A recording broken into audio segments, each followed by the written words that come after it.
Hello बच्चों, कैसे हो सब लोग। I hope you are doing well. तो आज के इस क्लास में हम देखने जा रहे हैं अपना रिवीजन कोर्स का अगला topic, that is modern physics.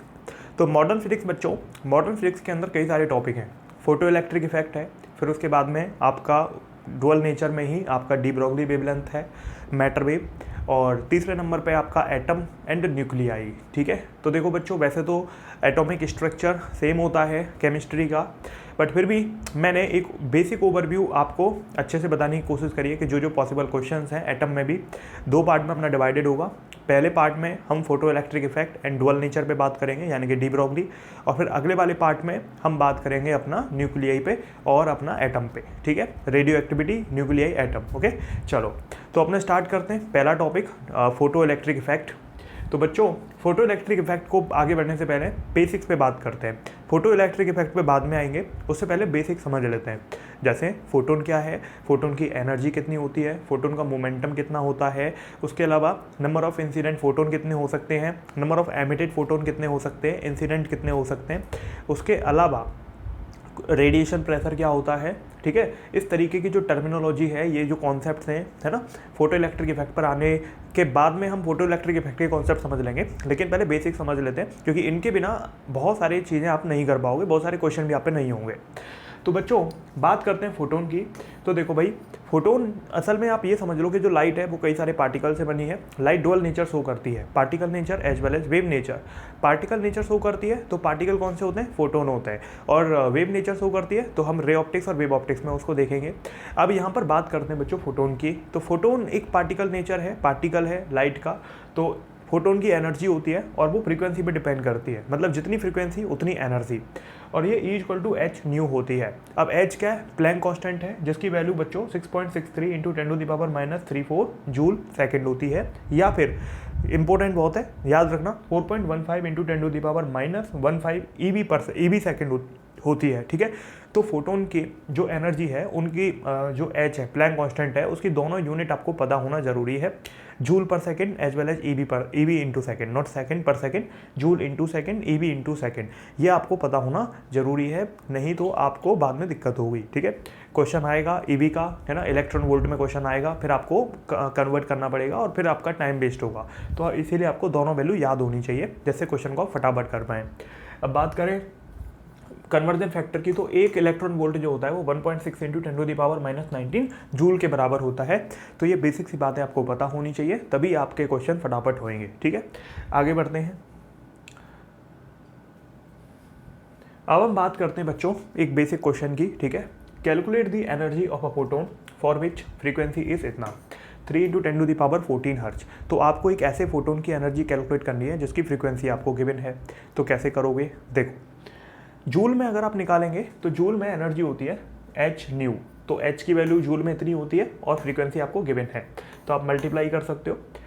Electron volt में अगर आप निकालना चाहते हो तो कैसे निकालोगे, एच न्यू लगा दोगे, लेकिन इलेक्ट्रॉन वोल्ट में एच की जो वैल्यू होती है वो 4.15 इंटू 10⁻⁻15 और न्यू एज वेल एज आपने लिख दिया, तो ये आपको इलेक्ट्रॉन वोल्ट में एनर्जी मिल गई। ठीक है, तो यहाँ पर आप देख सकते हो कि किस तरीके से आप एनर्जी जूल में और इलेक्ट्रॉन वोल्ट में निकाल सकते हो।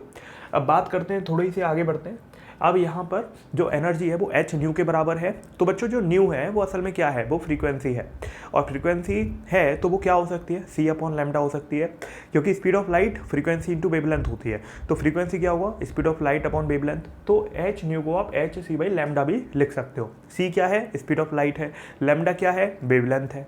तो यहाँ पर अगर देखो, ये तो अपना नॉर्मल फॉर्मूला हो गया, लेकिन अगर आपको एनर्जी इलेक्ट्रॉन वोल्ट में निकालनी है और वेवलेंथ एंगस्ट्रॉम में गिवन है, तो आप 12400 अपॉन लैम्डा सीधे सीधे लगा सकते हो।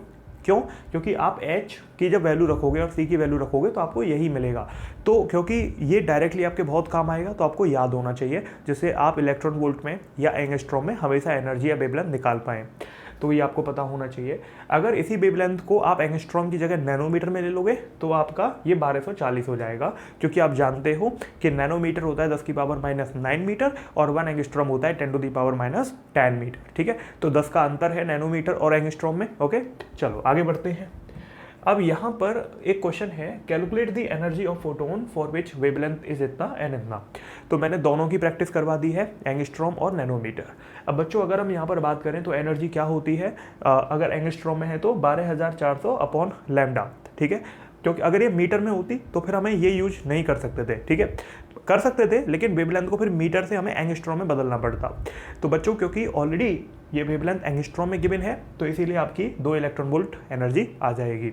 इसकी बात करें 6200 नैनोमीटर, तो आप यहाँ पर 1240 लिख सकते हो अपॉन 6200 लिख सकते हो, तो फिर ये 0.2 इलेक्ट्रॉन वोल्ट आपकी एनर्जी यहाँ से आ जाएगी। आई होप मेरे प्यारे बच्चों आपको बात समझ में आई होगी। आगे बढ़ते हैं। अब यहाँ पर लीनियर मोमेंटम की बात करते हैं। तो फोटोन का लीनियर मोमेंटम क्या होता है? देखो बच्चों, फोटोन का लीनियर मोमेंटम E अपॉन सी हो सकता है। E क्या है? एनर्जी। C है स्पीड ऑफ लाइट, या फिर h/c हो सकता है, या फिर आप कह सकते हो h अपॉन लैम्डा। तो ये वैल्यूज आपको डायरेक्टली ध्यान रखनी पड़ेंगी, तभी आपका काम बनेगा, ठीक है। आगे बढ़ते हैं। अब यहाँ पर जैसे calculate the linear momentum of a photon, जिसके लिए फ्रीक्वेंसी आपको गिवन है, तो कैसे निकालोगे लीनियर मोमेंटम फोटोन का? एनर्जी अपॉन सी कर दोगे, ठीक है। अब जो एनर्जी है वो h इंटू न्यू होती है, तो फ्रीक्वेंसी गिवन है तो h न्यू अपॉन सी कर दिया, स्पीड ऑफ लाइट लिख दिया आपने, तो आपको यहाँ से मोमेंटम की वैल्यू मिल जाएगी 6.6 इंटू 10⁻⁻28 किलोग्राम मीटर पर सेकेंड, ठीक है। तो ये मैं असल में क्या कर रहा हूँ, मैं आपके बेसिक्स को क्लियर करते जा रहा हूँ। मतलब हम यहाँ पर क्या कर रहे हैं, जो भी बेसिक्स पॉसिबल है आपके उन सबको क्लियर करते जा रहे हैं। उससे फ़ायदा क्या है? आपका ही है। फ़ायदा ये है आपका कि आपको अगर एक बार बेसिक क्लियर हो जाता है तो फिर उसके बाद में आगे के जो टॉपिक हैं उनको समझना आसान होगा, उनके क्वेश्चन लगाना आसान होगा, नेगेटिव मार्किंग खत्म हो जाएगी। अगर मैं बेसिक नहीं पढ़ाऊंगा तो आपकी नेगेटिव मार्किंग होने के पूरे चांस होते हैं, ठीक है। इस बात का ख्याल रखेंगे बच्चों। अब अगला टॉपिक है अब monochromatic point source of light.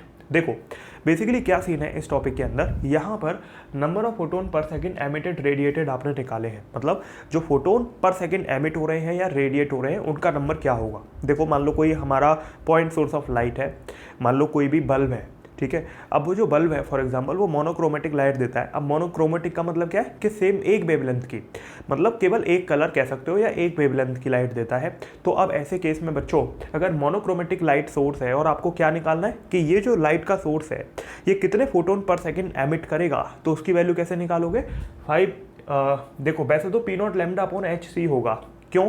क्योंकि यहाँ पर हमने अभी भी देखा था कि जो आपकी एनर्जी होती है वो h न्यू होती है या HC बाई लैम्डा होती है। लेकिन अगर आपको नंबर ऑफ फोटोन पर सेकेंड निकाल लें तो वो P0 यानी कि पावर लैम्डा अपॉन HC हो जाएगा, ठीक है। तो आप जानते ही हो कि आपका जो सोर्स की पावर है उतने ही फोटोन उसके हिसाब से निकालेगा। तो आपने क्या किया, P0 upon HC by lambda कर दिया, एक फोटोन की एनर्जी से डिवाइड कर दिया, तो आपको नंबर ऑफ फोटोन पर सेकंड एमिट हुए मिल जाएंगे, ठीक है। तो यहाँ पर बच्चों जब हम इसको सॉल्व करते हैं तो आपको, क्योंकि HC की वैल्यू फिक्स है क्योंकि ये कांस्टेंट है, 6.6 इंटू 10⁻⁻34 H की वैल्यू होती है, और C की वैल्यू लाइट ऑफ स्पीड मतलब स्पीड ऑफ लाइट, तो वो 3 इंटू 10⁸ होती है। दोनों का मल्टीप्लाई जब हम करते हैं और उनको 1 से डिवाइड कर देते हैं तो जो वैल्यू मिलती है वो 5 इंटू 10⁻24 मिलती है। तो बच्चों अब क्योंकि हमें हर बार पेपर में, देखो मान लो पेपर में हमें ज़रूरत पड़ गई तो हमें HC को सॉल्व करने में 1 मिनट भी लग सकता है, किसी बच्चे को 2 मिनट भी लग सकते हैं। तो इतना समय क्यों वेस्ट करना, क्योंकि पेपर के अंदर 1-1 मिनट आधे सेकंड की वैल्यू होती है। तो इसीलिए बच्चों आपको मैंने ये सॉल्व सिंप्लीफाई करने के लिए बता दिया है कि 1 अपॉन HC की वैल्यू 5 इंटू 10⁻24 होती है, और P0 इंटू लैम्डा आप यहाँ पर लिख सकते हो। तो ये नंबर ऑफ फोटोन पर सेकंड एमिटेड या रेडिएटेड होते हैं 5 इंटू 10⁻24 P0 इंटू लैम्डा, ठीक है। तो ये आपको ध्यान रखना है। अब ये एमिटेड फोटोन का नंबर है बच्चों, ये बात आपको ख्याल में रखना है। आगे बढ़ते हैं। अब यहाँ पर ये इंसिडेंट फोटोन है। मान लो आपका एक सोर्स है और वहाँ से फोटोन आ रहे हैं, वो जल रहा है, वहाँ से फोटोन आ रहे हैं, और यहाँ पर आप कोई, मान लो आपके पास एक स्क्वायर की वॉल है या कुछ भी है या बलून है, आप उस पर ले रहे हो उन फोटोन को। तो आप निकालना चाहते हो कि ये बलून या जो एरिया आप ले रहे हो इस पर कितने फोटोन इंसिडेंट होंगे, क्योंकि एमिटेड तो जितने होंगे सो होंगे। मान लो एमिटेड आपके 1 लाख हो रहे हैं, लेकिन 1 लाख फोटोन क्या इस पर आएंगे, ये मुद्दे की बात है। क्योंकि बच्चों इस पर कितने आएंगे, जितना इसका एरिया है। क्योंकि मान लो मेरे पास पॉइंट सोर्स ऑफ लाइट है तो ये तो फोटोन चारों तरफ भेजेगा ना। फोटोन क्या है, फोटोन लाइट है। तो लाइट ऐसा होता है क्या कि ये बल्ब रखा है तो लाइट एकदम शार्प हो जाएगी, वो तो तभी हो सकता है जब लेजर फोकस वाली चीज़ है। लेकिन एक नॉर्मल अगर चीज़ होगी, एक नॉर्मल कोई भी बल्ब या ऐसी चीज़ है तो वो तो चारों तरफ लाइट को डिस्प्ले करेगी, ठीक है, चारों तरफ लाइट चलेगी। तो इसका मतलब क्या है कि जब ये बल्ब है और चारों तरफ लाइट जा रही है, तो इसका मतलब क्या है कि अगर हमें किसी पर्टिकुलर चीज़ पर फोटोन इंसिडेंट निकालना है तो हमें उस एरिया की बात करनी पड़ेगी जितना उसका एरिया है। तो ये तो पॉइंट सोर्स ऑफ लाइट चारों तरफ फेंक रहा है, तो मान लो ये कोई बलून है और इसका कोई एरिया हमें गिवन है, तो इस पर निकालना है हमें कितने ही फोटोन इस पर इंसिडेंट होंगे, क्योंकि ये तो चारों तरफ एमिट कर रहा है, लेकिन इस एरिया पर कितने इंसिडेंट होंगे इसकी वैल्यू कैसे फाइंड आउट करें। तो उसके लिए हम क्या करते हैं, नंबर ऑफ फोटोन पर सेकेंड इंसिडेंट अगर हमें निकालना है, या आप कह सकते हो एब्जॉर्ब फोटोन कितने एब्जॉर्ब होंगे, तो वो निकालने के लिए वही है 5 × 10⁻24 कर देंगे। बस यहाँ पर एक चीज़ का ख्याल रखना है, यहाँ पर वहाँ पर देखो P0 × लैम्डा था, लेकिन यहाँ पर I × A × लैम्डा है। अब देखो यहाँ पर मुद्दे की बात समझने की कोशिश करते हैं। जो हमारा एमिटर था या जो भी सोर्स था, वो तो फोटोन चारों तरफ फेंक रहा है, वो तो लाइट चारों तरफ फेंक रहा है। तो अब जब वो लाइट चारों तरफ फेंक रहा है, इस बात की गारंटी थोड़ी ना है कि वो जो लाइट चारों तरफ फेंक रहा है वो सारी की सारी जो ऑब्जेक्ट पे हम चाहते हैं उस पर लाइट चली जाए, ऐसा तो पॉसिबल नहीं है। तो जितना उसका एरिया है उसी हिसाब से आपके फोटोन उस पर आएंगे, इंसिडेंट होंगे। तो अब ऐसे केस में हमें क्या करना पड़ेगा, इसका एरिया लेना पड़ेगा और इस लाइट सोर्स की इंटेंसिटी लेनी पड़ेगी। क्योंकि बच्चों असल में जो इंटेंसिटी का मतलब होता है, मैं आपको बता दूं, इंटेंसिटी का मतलब है नंबर ऑफ फोटोन से। यानी कि अगर आप इंटेंसिटी बढ़ाते हो लाइट की, मतलब आपने नंबर ऑफ फोटोन बढ़ा दिए, तो इंटेंसिटी सीधा सीधा मेजरमेंट होता है नंबर ऑफ फोटोन का। तो इसीलिए बच्चों आपको ध्यान रखना है कि जब भी आप नंबर ऑफ फोटोन पर सेकेंड इंसिडेंट निकाल रहे होंगे तो आपको यहाँ पर क्या लेना पड़ेगा, आपको यहाँ पर इंटेंसिटी लेनी पड़ेगी, वो जो एमीटर बल्ब है उसकी, और एरिया लेना पड़ेगा जिस पर आपके फोटोन जा रहे हैं उसका। ठीक है, तो सिंपल सी बात है, क्योंकि पूरे चारों तरफ फेंक रहा है जो बल्ब है, वो तो चारों तरफ लाइट को फेंक रहा है, फोटोन को फेंक रहा है, लेकिन जिस एरिया पे हमको फोटोन को इंसिडेंट कराना है वो तो अपने पास छोटा है या फिक्स है, जो भी है, तो उस पर जितना फोटोन जाएगा उसके लिए उसका एरिया ले लो और इसकी इंटेंसिटी ले लो। मतलब ये कितने फोटोन निकाल रहा है, तो इंटेंसिटी मतलब देखो असल में इंटेंसिटी पर यूनिट एरिया की होती है। अगर मैं आपको बताऊं तो इंटेंसिटी असल में पर यूनिट एरिया की होती है। तो हमने क्या किया, ये जो एमीटर है इसकी पर यूनिट एरिया की इंटेंसिटी निकाल ली। मतलब हमने ये निकाल लिया कि पर यूनिट एरिया में ये कितने फोटोन इंसिडेंट कर रहा है, एमिट कर रहा है। अब हमें पता चल गया कि भाई टोटल तो 1 लाख कर रहा है, लेकिन पर यूनिट एरिया में 10,000 कर रहा है। मतलब क्या हुआ कि 10,000 फोटोन 1 यूनिट एरिया में कर रहा है। अब ये जो बल्ब है, मान लो इसका एरिया आपका 2 मीटर स्क्वायर है, ठीक है, तो अब ऐसे केस में 1 मीटर स्क्वायर में करता है 10,000 फोटोन, तो 2 मीटर में कितना कर लेगा, 20,000 फोटोन। लेकिन निकल तो 1 लाख रहे थे, तो 20,000 इंसिडेंट हो जाएंगे, 80,000 अलग अलग डायरेक्शन में चल रहे हैं। तो ये कॉन्सेप्ट है आपका इंसिडेंट फोटोन का। ठीक है, हाँ ये भी हो सकता है कि सारे के सारे फोटोन चले जाएं, लेकिन वो कब होगा, या तो आप चारों तरफ ही कोई चीज़ रख रहे हो उस पर नाप रहे हो, या फिर आप क्या कर रहे हो, आप लार्ज मतलब लेजर शार्प फोकस वाली कोई चीज़ ले रहे हो या लाइट ले रहे हो। ठीक है, तो यहाँ पर आपका काम तभी बनेगा। चलो आगे बढ़ते हैं, अब एक क्वेश्चन देखते हैं। क्वेश्चन क्या कहता है, एक monochromatic point source of light है। मोनोक्रोमेटिक समझ आया, एक कलर कह सकते हो, एक वेवलेंथ कह सकते हो, of power rating 60 millivolt. ठीक है, पावर जो है उसकी 60 मिली वॉट है। ठीक है, emit photon of wavelength 6000 angstrom. तो वो आपका जो पावर सोर्स है वो फोटोन एमिट करता है 6000 एंगस्ट्रॉम वेवलेंथ के। आपको क्या दे रखा है, पावर दे रखी है और आपको वेवलेंथ दे रखी है जो फोटोन एमिट हो रहे हैं उनकी। तो आप क्या क्या निकाल सकते हो, आपको निकालना क्या है, आपको निकालना है calculate the rate of emission of photon. आखिर वो जो बल्ब है या वो जो सोर्स है उसका रेट ऑफ एमिशन क्या है फोटोन का, कितने फोटोन वो निकाल रहा है। ठीक है, तो रेट ऑफ एमिशन निकाल सकते हो, बिल्कुल निकाल सकते हैं। मैंने आपको बताया रेट क्या होता है, नंबर ऑफ फोटोन पर सेकेंड एमिटिंग। ठीक है, और ये मैंने बताया था 5 × 10⁻24 P0 × लैम्डा। दूसरा, calculate the rate of incidence on a rectangular wall of area 100 metre square. ये वही है जैसा एग्जांपल मैंने अभी थोड़ी देर पहले आपको समझाया कि ये तो पॉइंट सोर्स ऑफ लाइट है, ये चारों तरफ फोटोन फेंकेगा, लेकिन आपने एक रेक्टेंगल वॉल ली 100 मीटर स्क्वायर की, तो इस पर्टिकुलर रेक्टेंगुलर वॉल पे कितने फोटोन जाएंगे उसकी वैल्यू निकालनी है। तो कैसे निकालोगे, इंटेंसिटी निकालनी पड़ेगी। इंटेंसिटी से हमें पर यूनिट एरिया की फोटोन पता चल जाते हैं। तो अगर हमें पर यूनिट एरिया का पता है तो हमें रेक्टेंगुलर वॉल का एरिया 100 मीटर स्क्वायर गिवन है, तो हम उसमें आपका क्या करेंगे, 100 मीटर स्क्वायर से मल्टीप्लाई कर देंगे। ठीक है, which is situated 5 metre away from the point source. अब देखो दोनों क्वेश्चन को समझने की कोशिश करते हैं एक एक करके। देखो कैसे करेंगे अप्रोच। पहला तो बहुत ही आसान है, क्या है, 5 × 10⁻24 P0 × लैम्डा। तो आपने क्या किया, जो भी पॉइंट सोर्स है उसकी पावर ले ली, 60 मिली वॉट है, तो 60 इंटू 10⁻³ आपने कर दिया। लैम्डा यानी कि वेवलेंथ वो कितनी है, 6 इंटू 10⁻⁷, क्योंकि अगर आप गौर से देखें तो आपको गिवन है 6000 एंगस्ट्रॉम, तो एंगस्ट्रॉम की वैल्यू होती है 10⁻⁻10, आपने 3 जो जीरो है उनसे मल्टीप्लाई किया तो 10⁻⁷ हो गया। तो यहाँ पर हमें क्या मिला, ये नंबर ऑफ फोटोन एमिटिंग मिले। लेकिन हमें इंसिडेंट भी निकालना है। इसका क्या फंडा है, देखो बेसिकली ये क्या लिखा हुआ है, नंबर ऑफ फोटोन इंसिडेंट की वैल्यू 5 इंटू 10⁻24, ठीक है, आई इंटू ए इंटू लैम्डा। ओके, तो देखो यहाँ पर मान लो आप एक डायग्राम के थ्रू समझो, ये पॉइंट सोर्स ऑफ लाइट है, ये चारों तरफ फोटोन फेंक रहा है ना, और लेकिन इससे 5 मीटर की दूरी पर एक आपकी रेक्टेंगुलर वॉल है इस तरीके से, इस पर आपको बताना है कितने फोटोन जा रहे हैं।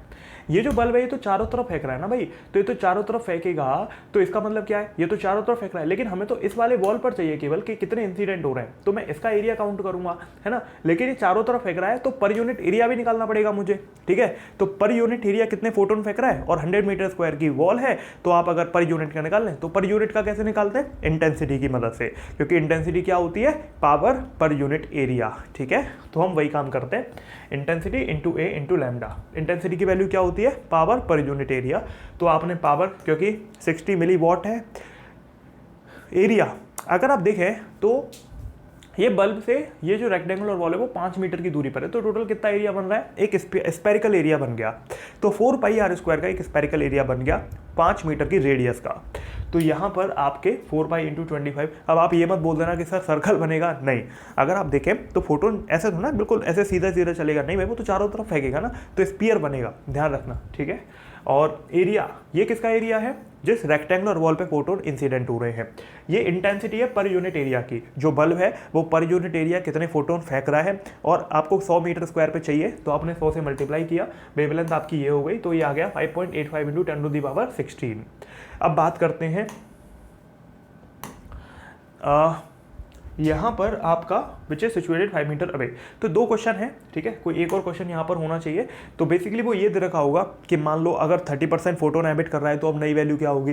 तो आपने क्या किया, ये पहले एमिटेड के आंसर था, देखो 1.8 इंटू 10⁻17 इतने फोटोन एमिट हो रहे थे, अगर इसका 30% एमिट करेगा तो आपका यहाँ पर इतना हो जाएगा। अब या फिर दूसरा क्वेश्चन ये हो सकता है कि ये इंसिडेंट फोटोन है, अगर 30% ही इंसिडेंट हो रहे हैं तो क्या होगा, तो 30% से मल्टीप्लाई कर दिया। तो ये परसेंटेज के लिए कि अगर आपको ऐसे बोल दिया जाए कि इतने परसेंटेज फोटोन आ रहे हैं, इतने इंसिडेंट हो रहे हैं, इतने एमिट हो रहे हैं, तो उस हिसाब से आप निकाल सकते हो। आगे बढ़ते हैं बच्चों, अगला टॉपिक है radiation force and radiation pressure. देखो क्या होता है कि जब फोटोन किसी सरफेस पे जाते हैं तो उनकी वजह से आपका रेडिएशन फोर्स होता है और रेडिएशन प्रेशर एग्जिस्ट करता है, ठीक है।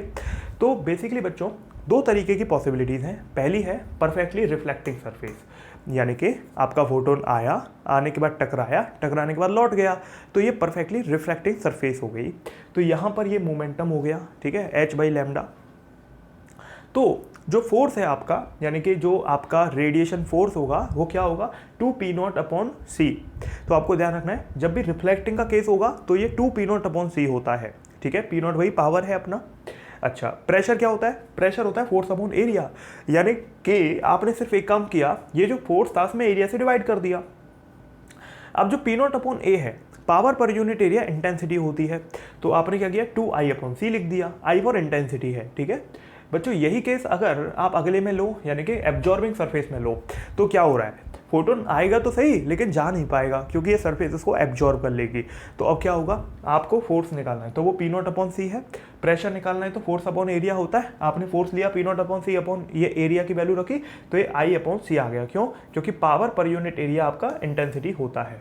तो इस तरीके से आप देख सकते हो कि यहाँ पर क्या वैल्यूज आपकी आएंगी। ओके, चलो आगे बढ़ते हैं। अब यहाँ पर क्वेश्चन देखते हैं, calculate the force on a surface if laser light of power 10 milliwatt, ठीक है। आपको क्या करना है, आपको एक सरफेस पर फोर्स कैलकुलेट करना है अगर लेजर लाइट जिसकी पावर 10 मिलीवॉट है वो इंसिडेंट होती है इसके ऊपर, and the wavelength of photon is 600 nanometre, surface is 100% reflecting, absorbing and reflecting. तो आपको यहाँ पर क्या निकालना है, समझो क्वेश्चन को। क्वेश्चन कह रहा है कि आपको सरफेस पे फोर्स निकालना है अगर लेजर लाइट आपने यूज करी है। तो लेजर लाइट का मतलब क्या होता है कि आपको यहाँ पर पूरी की पूरी पावर से निकालना पड़ेगा, क्योंकि लेजर लाइट का मतलब है कि सारे के सारे फोटोन आप जहाँ चाहते हो वहीं पर जाएंगे, ठीक है। लेजर मतलब एकदम सीधे लाइन में जाएंगे, आप ऐसे समझ लो। देखो बिना लेजर के क्या हो रहा था, चारों तरफ फैल रहे थे, लेकिन लेजर का मतलब एकदम स्ट्रेट लाइन में चलेंगे, जिस टारगेट पे आप चाहोगे उस टारगेट पे फोटोन जाएंगे सारे के सारे, ठीक है।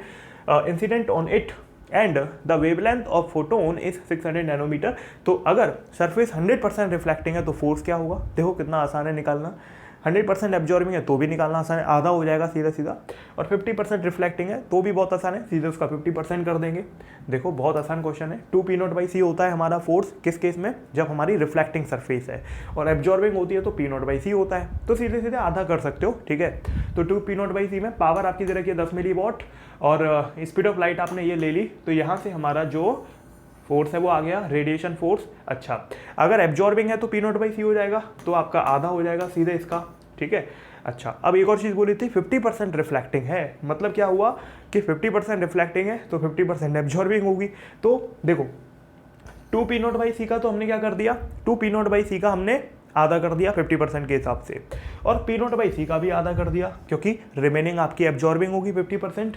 तो यहाँ से 0.5 इंटू 6.66 इंटू 10⁻⁻11 इसकी वैल्यू रख दी, और इसकी भी वैल्यू जो हमने यहाँ निकाली थी वो रख दी। तो टोटल सॉल्व करोगे तो 5 इंटू 10⁻⁻11 न्यूटन आएगा टोटल फोर्स, यानी कि रिफ्लेक्टिंग प्लस एब्जॉर्बिंग मिला के, ठीक है। आई होप मेरे प्यारे बच्चों आप इस बात को समझ पा रहे होंगे कि कैसे ऐसे क्वेश्चन को अटेम्प्ट करना होता है, ठीक है। चलो आगे बढ़ते हैं। अब है अगला question, What should be the minimum power of a monochromatic point source if it is used to blast a balloon of radius 10 centimetre, ठीक है। क्या बोला कि एक monochromatic point source of light की पावर क्या होनी चाहिए, ठीक है, to blast a balloon of radius 10 centimetre situated 5 metre away from the point source. मान लो ये पॉइंट सोर्स है, इसे 5 मीटर दूरी पर एक बलून रखा है। अब इस पॉइंट सोर्स से इस बलून को ब्लास्ट करना है। ब्लास्ट कैसे करोगे बलून को, जब फोटोन उस पर जाएंगे और फोटोन अपना प्रेशर लगाएंगे, ठीक है, तो वो ब्लास्ट होगा, ओके। अब कहता है कि balloon can withstand the force of up to इतने न्यूटन। आपको फोर्स भी दे दिया तो इससे आपका आधा काम आसान हो गया, अगर आपको फोर्स पता चल गया कि वो कितना फोर्स विदस्टैंड कर सकता है। अब लिखता है its surface is 100% absorbing nature, मतलब जितने फोटोन आएंगे सारे के सारे वो एब्जॉर्ब कर लेगा। तो फोर्स क्या होगा, p0/c होता है, और इंटेंसिटी की फॉर्म में प्रेशर भी हमने निकाला था। तो क्वेश्चन बहुत आसान है, अगर आपके सारे कॉन्सेप्ट अभी तक क्लियर हुए हैं तो केस कुछ ऐसा है कि ये मान लो आपका बल्ब है, ठीक है, जहाँ से फोटोन आपके निकल रहे हैं चारों तरफ, लेकिन आपसे ने 5 मीटर दूरी पर एक बलून रखा है जिसकी रेडियस 10 सेंटीमीटर है। अब देखो ये जो बल्ब है ये तो चारों तरफ अपने फोटोन को फेंकेगा, लेकिन ये जो बल्ब है इसके फोटोन केवल हमें इस बल्ब ये जो बल्ब है इसके फोटोन केवल हमने बलून पे इंसिडेंट मानने हैं, तो ये 10 सेंटीमीटर इसकी रेडियस है। देखो जो फोर्स है वो आपको गिवन है 3 इंटू 10⁻⁻6 न्यूटन, जो रेडियस है वो 10 सेंटीमीटर गिवन है, किसकी, जो बलून है उसकी। जो आपका डिस्टेंस है वो 5 मीटर गिवन है, और 100% एब्जॉर्बिंग सरफेस है, ठीक है, बलून की। जितने फोटोन उस पर जाएंगे वो 100% एब्जॉर्ब हो जाएंगे। तो अब ऐसे केस में बच्चों ये फोर्स है p0/c, ठीक है। ऑल पावर बलून को नहीं मिलेगी, only to area of balloon मिलेगी। ये मैं आपको कई बार बता चुका हूँ ये वाला कॉन्सेप्ट, कि जब इंसिडेंट फोटोन की आप बात कर रहे हो तो बल्ब तो चारों तरफ फोटोन फेंक रहा है, लेकिन क्या ये बल्ब ये जो बल्ब है क्या ये सारे फोटोन इस बलून पे फेंकेगा, नहीं, क्योंकि ये लेजर लाइट नहीं है, ये आपकी साधारण लाइट है, चारों तरफ फोटोन फेंकेगा। तो इस बलून पर कितने फोटोन आएंगे ये कैसे निकालेंगे, देखो ये जो monochromatic point source of light है, ठीक है, ये जो monochromatic point source of light है इसकी खास बात क्या है, इसकी खास बात ये है कि ये आपकी इंटेंसिटी आप इसकी निकाल सकते हो पावर पर यूनिट एरिया। तो आपको ये पता चल जाएगा कि पर यूनिट एरिया में कितने फोटोन आपके चल रहे हैं। तो पर यूनिट एरिया पता चल गया। अब ये बलून का एरिया आपको गिवन है, ठीक है, रेडियस गिवन है, तो इसका एरिया निकाल लोगे, तो जो इंटेंसिटी है उसे मल्टीप्लाई कर दो, तो आपको पता चल जाएगा पर्टिकुलरली उस बल्ब पर कितने फोटोन जा रहे होंगे, ठीक है ना। तो यहां पर क्योंकि फोर्स होता है बच्चों p0/c, अब p0 क्या है, p0 वो पावर है जो इस बलून पे जा रही होगी, मतलब जो फोटोन पावर लगा रहे होंगे, ठीक है भाई। फोटोन क्या लगाएंगे, रेडिएटिंग पावर लगाएंगे, रेडिएटर फोर्स लगाएंगे, ठीक है। तो अब फोर्स होगा I इंटू ए अपॉन सी, है ना, क्योंकि प्रेशर क्या होता है, इंटेंसिटी इंटू एरिया। प्रेशर क्या है, I इंटू ए, मतलब सॉरी पावर क्या है, I इंटू ए है। तो यहाँ पर आपने क्या किया, वैल्यू पुट करनी है। फिर देखो फोर्स आपका गिवन है, ये देखो फोर्स आपका गिवन है कि इतना फोर्स ये लगाएंगे। अब इंटेंसिटी आपकी जो है वो क्या होती है, पावर p0 अपॉन एरिया। अब ध्यान रखना इंटेंसिटी किसकी है, ये इंटेंसिटी ये इसकी बल्ब की है जो फोटोन फेंक रहा है, तो इसकी इंटेंसिटी क्या होगी, इसकी पावर पर यूनिट एरिया।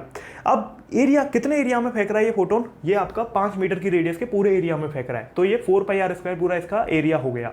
तो आपने टोटल पावर बल्ब के लिए डिवाइड बाई एरिया कर दिया, इंटू आपने पाई आर स्क्वायर कर दिया, क्योंकि जो ए है वो पाई आर स्क्वायर है, तो पाई इंटू आर, रेडियस है आपकी 10 सेंटीमीटर, तो इस तरीके से कर दिया, डिवाइड बाई सी यानी कि स्पीड ऑफ लाइट।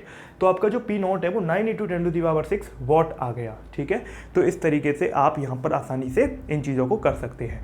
तो आई होप मेरे प्यारे बच्चों आपको ये चीज़ें समझ में आ रही होंगी कि कैसे आप इसको अप्रोच करोगे। ठीक है, चलिए आगे बढ़ते हैं।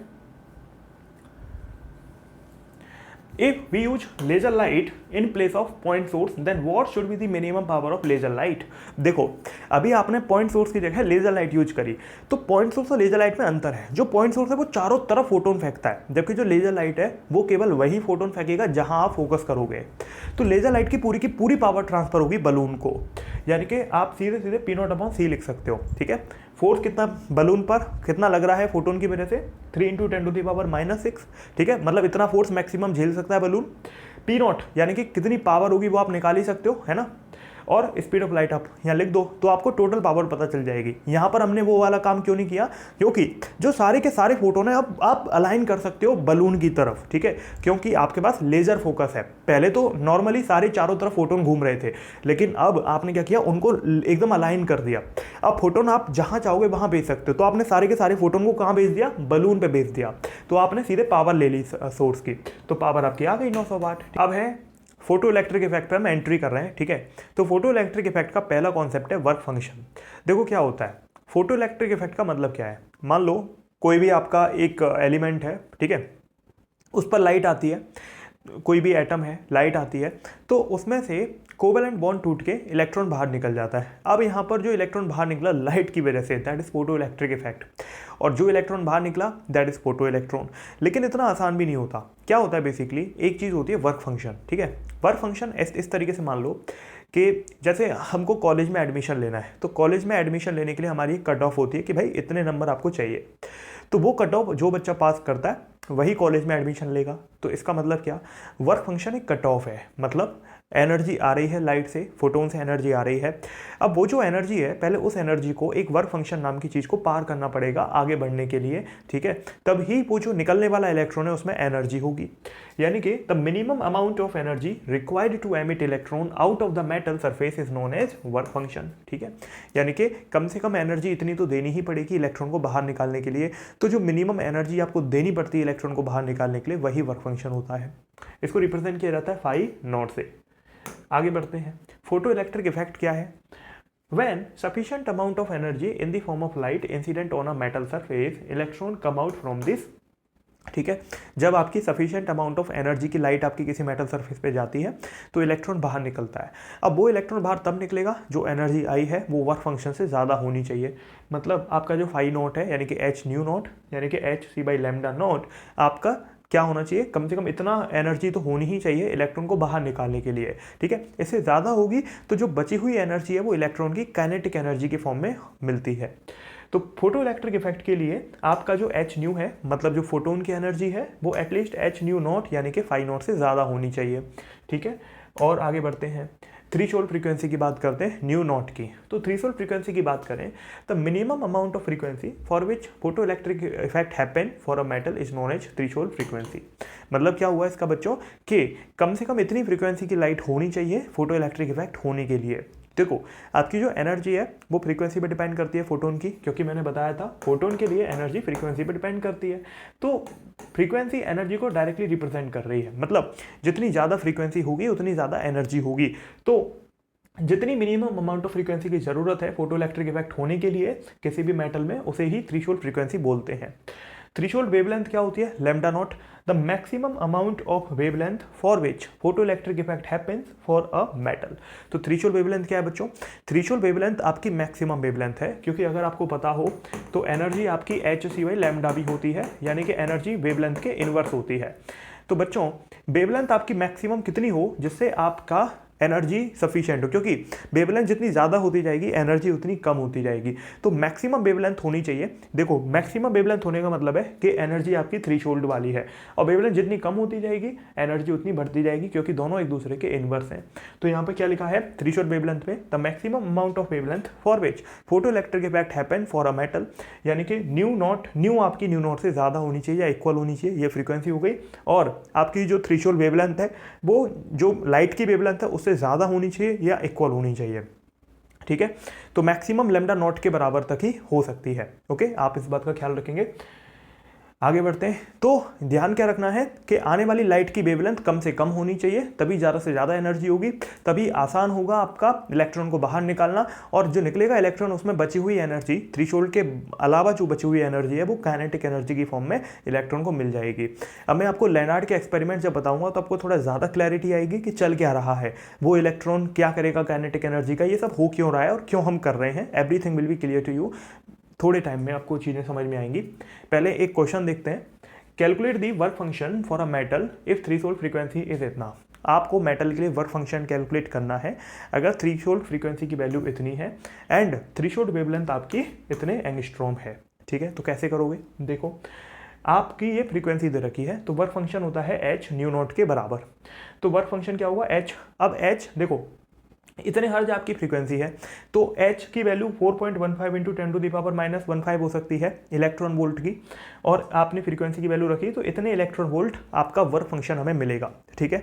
अब बात करते हैं हमारी थ्रेशोल्ड की, है ना। तो देखो ये फ्रीक्वेंसी थी, ये वेवलेंथ है, दोनों में अंतर है, ठीक है। जब आप वेवलेंथ की बात करोगे तो h/λ0 लगाना पड़ेगा। अब बच्चों आपको याद होगा मैंने बताया था कि अगर आप इसको नॉर्मली यूज करोगे, ठीक है, अगर आप इसको नॉर्मली यूज कर रहे हो जूल में तो आपको ऐसे ही करना पड़ेगा, लेकिन अगर आप इसको यूज कर रहे हो किसमें, एंगस्ट्रॉम में, या फिर इलेक्ट्रॉन वोल्ट में एनर्जी निकालनी है और वेवलेंथ आपकी एंगस्ट्रॉम में गिवन है 5000 एंगस्ट्रॉम, तो आप सीधे 12400 अपॉन वेवलेंथ कर सकते हो। तो आपने किया तो आपको आंसर 2.48 इलेक्ट्रॉन वोल्ट आपका वर्क फंक्शन मिला। तो आपने देखा आपके दो वर्क फंक्शन आए, ठीक है, मतलब दो क्वेश्चन के दो आंसर हैं, ये पहला क्वेश्चन था, ये दूसरा क्वेश्चन था। एक ही क्वेश्चन के दो आंसर नहीं है, ये असल में दो क्वेश्चन थे, दो आंसर है, ठीक है। तो यहाँ पर इस तरीके से हम कर सकते हैं, बहुत बेसिक सी चीज़ें थी। आगे बढ़ते जाएंगे तो हमें चीज़ें समझ में आएगी और आगे हम जो और बेहतर क्वेश्चन है फोटो इलेक्ट्रिक इफेक्ट से रिलेटेड उनको समझेंगे। अभी तक हम सिर्फ बेसिक समझ रहे हैं, बेसिक पे ही बात चल रही है, क्योंकि जब तक हमें ये सब नहीं आता हमें प्रॉपर क्वेश्चन करने में दिक्कत होगी, ठीक है। देखो इंटेंसिटी के बारे में बात समझाई गई है। इंटेंसिटी क्या है, पहली बात तो आप ये समझ लो मोटा मोटा, इंटेंसिटी का मतलब ये होता है कि कितने नंबर ऑफ फोटोन है, ठीक है। वैसे तो इंटेंसिटी आपकी energy per unit area per unit time होती है, लेकिन आप फिलहाल ये समझ लो कि लाइट की इंटेंसिटी अगर आपने बढ़ा दी मतलब नंबर ऑफ फोटोन आपने बढ़ा दिए, ठीक है। इंटेंसिटी बच्चों d² पे इनवर्स होती है and number of photon incident के डायरेक्टली प्रोपोर्शनल होती है, क्योंकि आपको याद है नंबर ऑफ फोटोन इंसिडेंट का फॉर्मूला 5 × 10⁻24 I × A × लैम्डा, और directly proportional to number of electron emitted होती है, ठीक है। तो इंटेंसिटी या तो इलेक्ट्रॉन एमिट जो कर रहा है जो भी सोर्स है वो, या फिर किसी के ऊपर फोटोन इंसिडेंट हो रहे हैं, दोनों के डायरेक्टली प्रोपोर्शनल होती है। इंटेंसिटी ज़्यादा है मतलब ज़्यादा फोटोन भी एमिट हो रहे हैं, और या फिर ज़्यादा मतलब ज़्यादा इलेक्ट्रॉन एमिट हो रहे हैं या ज़्यादा फोटोन इंसिडेंट हो रहे हैं, ठीक है। डी क्या है, देखो आपने जो मेटल सरफेस ली उस पर लाइट आपकी आ रही है, तो लाइट और जो मेटल सरफेस के बीच में जो डिस्टेंस है ना उसकी बात है। अगर आप उसको और पास ले आओगे तो उससे क्या होगा, उससे आपकी इंटेंसिटी ज़्यादा बढ़ जाएगी, ठीक है। उसको दूर लेते जाओगे तो इंटेंसिटी कम हो जाएगी, है ना, बस इतनी सी बात है। तो क्या लिखा है, अगर इंटेंसिटी को बढ़ाओगे तो number of photon per unit time आपके बढ़ जाते हैं, ठीक है। आगे बढ़ते हैं।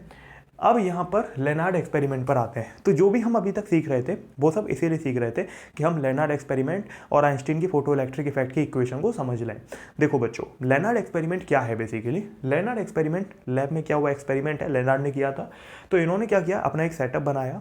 यहाँ पर आपने दो प्लेट ले ली, एक एमीटर प्लेट एक collector plate. Emitter plate obviously बात है मेटल की प्लेट है, जहाँ पर आपकी लाइट आएगी, फोटो मतलब फोटो इलेक्ट्रिक इफेक्ट है तो लाइट आएगी, उसमें फोटोन होगा, फोटोन होने अपनी एनर्जी इसको ट्रांसफर करेगा, उसकी वजह से एक जो बॉन्ड है इसमें मेटल में जो भी वैलेंस इलेक्ट्रॉन वाला बॉन्ड है वो टूटेगा और वो जो इलेक्ट्रॉन है वो बाहर निकलेगा, ठीक है।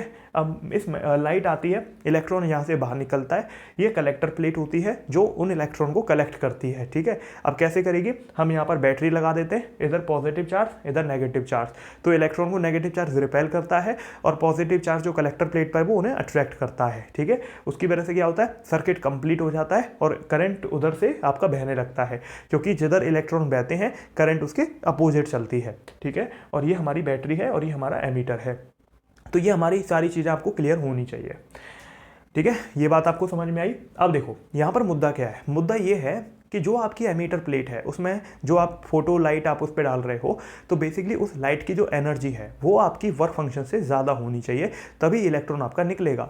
देखो ये मेटल प्लेट का एक वर्क फंक्शन होगा अपना, जो इलेक्ट्रॉन को निकालने के लिए कम से कम एनर्जी चाहिए। अगर आप कट ऑफ को पार नहीं कर पाओगे तो आप क्या आप कॉलेज में जा पाओगे, नहीं जा पाओगे। तो वही वाली बात है कि इस एमीटर प्लेट पे जो लाइट आ रही है वो लाइट की फ्रीक्वेंसी यानी कि एनर्जी आपकी वर्क फंक्शन से ज़्यादा होनी चाहिए, तभी इलेक्ट्रॉन निकलेगा, या एटलीस्ट इक्वल तो होनी ही चाहिए। अगर इक्वल होगी तो जो निकलने वाला इलेक्ट्रॉन है उसमें एक्स्ट्रा एनर्जी 0 है, ठीक है। लेकिन अगर वो ज़्यादा होगी तो जो निकलने वाला इलेक्ट्रॉन है, जो ज़्यादा एनर्जी है वो उसकी काइनेटिक एनर्जी की तरह काम करती है और उसको कलेक्टर प्लेट तक पहुंचाने में हेल्प करती है, ठीक है। तो ये सारे बेसिक से कॉन्सेप्ट हैं जो आपको लेनार्ड में समझ में आनी चाहिए। लेकिन ये तो सिर्फ एक एक्सपेरिमेंट का डायग्राम हो गया या बेसिक हो गया। अब यहाँ से जो कंक्लूजन निकले और लेनार्ड ने जो अलग अलग चीज़ें बताई उनको समझना बहुत ज़रूरी है, ठीक है। तो अलग अलग ग्राफ लेनार्ड के एक्सपेरिमेंट से समझ में आते हैं। अब देखो लेनार्ड एक्सपेरिमेंट जो हुआ उसमें कुछ अजम्पशंस थे, कुछ बातें मानी गई थी। क्या क्या, light falling on the emitter plate has more energy than the work function of the emitter plate. मतलब जो लाइट आपकी एमीटर प्लेट पर आ रही है उसकी एनर्जी ज़्यादा है वर्क फंक्शन से, ये बात पहली। दूसरी, जो वी एमीटर है वो 0 के बराबर है, मतलब एमीटर प्लेट का आपने यहाँ पर जो पोटेंशियल है वो 0 लिया है। ये लेनार्ड एक्सपेरिमेंट के अजम्पशन थे। When emitter electron from the emitter plate reach the collector plate, a current flows in the circuit. तो आपका जो करंट है वो सर्किट में फ्लो होता है, ठीक है। तो ये बेसिक सी बातें हैं, ये इतनी काम की नहीं थी। हमारी जो मेन मुद्दे की बात है, जो मेन काम की बात है वो है ये ग्राफ, ठीक है। अब लेनार्ड के एक्सपेरिमेंट से अलग अलग ग्राफ, अलग अलग ऑब्जर्वेशन निकल के आए, अलग अलग कंक्लूजन निकल के आए। तो क्या क्या निकल के आए वो देखते हैं, ठीक है। देखो graph between photo current and potential difference. तो लेनार्ड के एक्सपेरिमेंट से हमें एक ग्राफ देखने को मिला फोटो करंट और पोटेंशियल डिफरेंस के बीच में। तो इस ग्राफ को बनाते हुए फ्रीक्वेंसी और इंटेंसिटी आपकी लाइट की कांस्टेंट रखी गई है। मतलब फ्रीक्वेंसी कांस्टेंट है तो क्या हुआ बच्चों, फ्रीक्वेंसी कांस्टेंट है मतलब जो आने वाली लाइट है उसकी एनर्जी कांस्टेंट है, क्योंकि एनर्जी h इंटू न्यू होती है, मतलब h इंटू फ्रीक्वेंसी होती है। अगर फ्रीक्वेंसी कांस्टेंट है मतलब एनर्जी कांस्टेंट है, तो आने वाली जो लाइट है उसकी एनर्जी कांस्टेंट है, पहली बात आपको समझ आनी चाहिए। और आपकी इंटेंसिटी कांस्टेंट है। इंटेंसिटी का मतलब क्या था, इंटेंसिटी का मतलब ये था कि जो आने वाली लाइट है वो जो आ रही है तो नंबर ऑफ फोटोन जो आने वाले हैं वो कांस्टेंट है ना, वो ज़्यादा या कम आप नहीं कर रहे हो।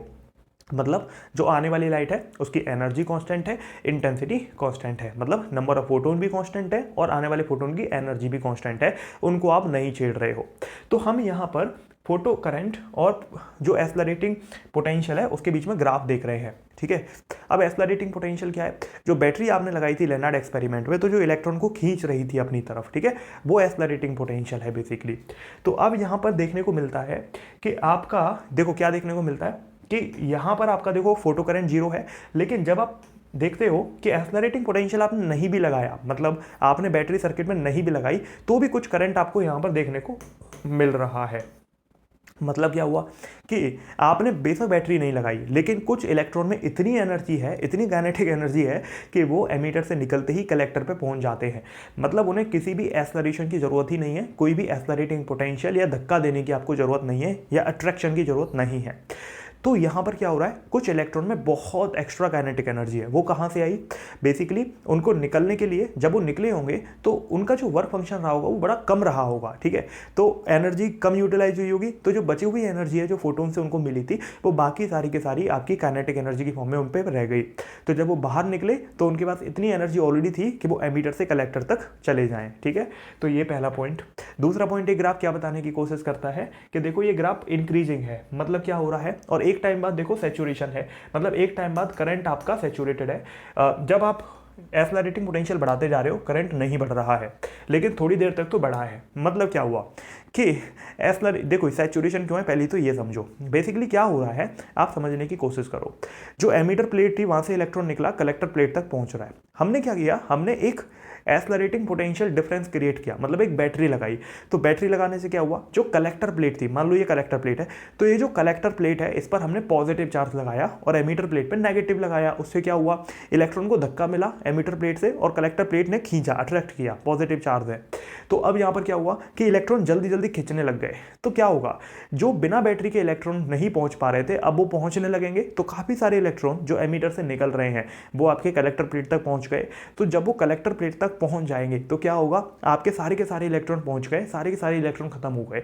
मतलब क्या हुआ कि जो फोटो करंट था वो कांस्टेंट हो गया, क्योंकि अब कोई नया इलेक्ट्रॉन तो आ नहीं रहा। क्यों, क्योंकि देखो आपकी जो आने वाली लाइट है उसके फोटोन कांस्टेंट है, क्योंकि आपने इंटेंसिटी कांस्टेंट रखी हुई है। मतलब जितने फोटोन आएंगे, देखो एक फोटोन एक इलेक्ट्रॉन को बाहर निकालता है, आपको ध्यान रखना है। तो क्योंकि फोटोन के नंबर आप नहीं बढ़ा रहे हो तो निकलने वाले इलेक्ट्रॉन भी आपके कांस्टेंट हो गए।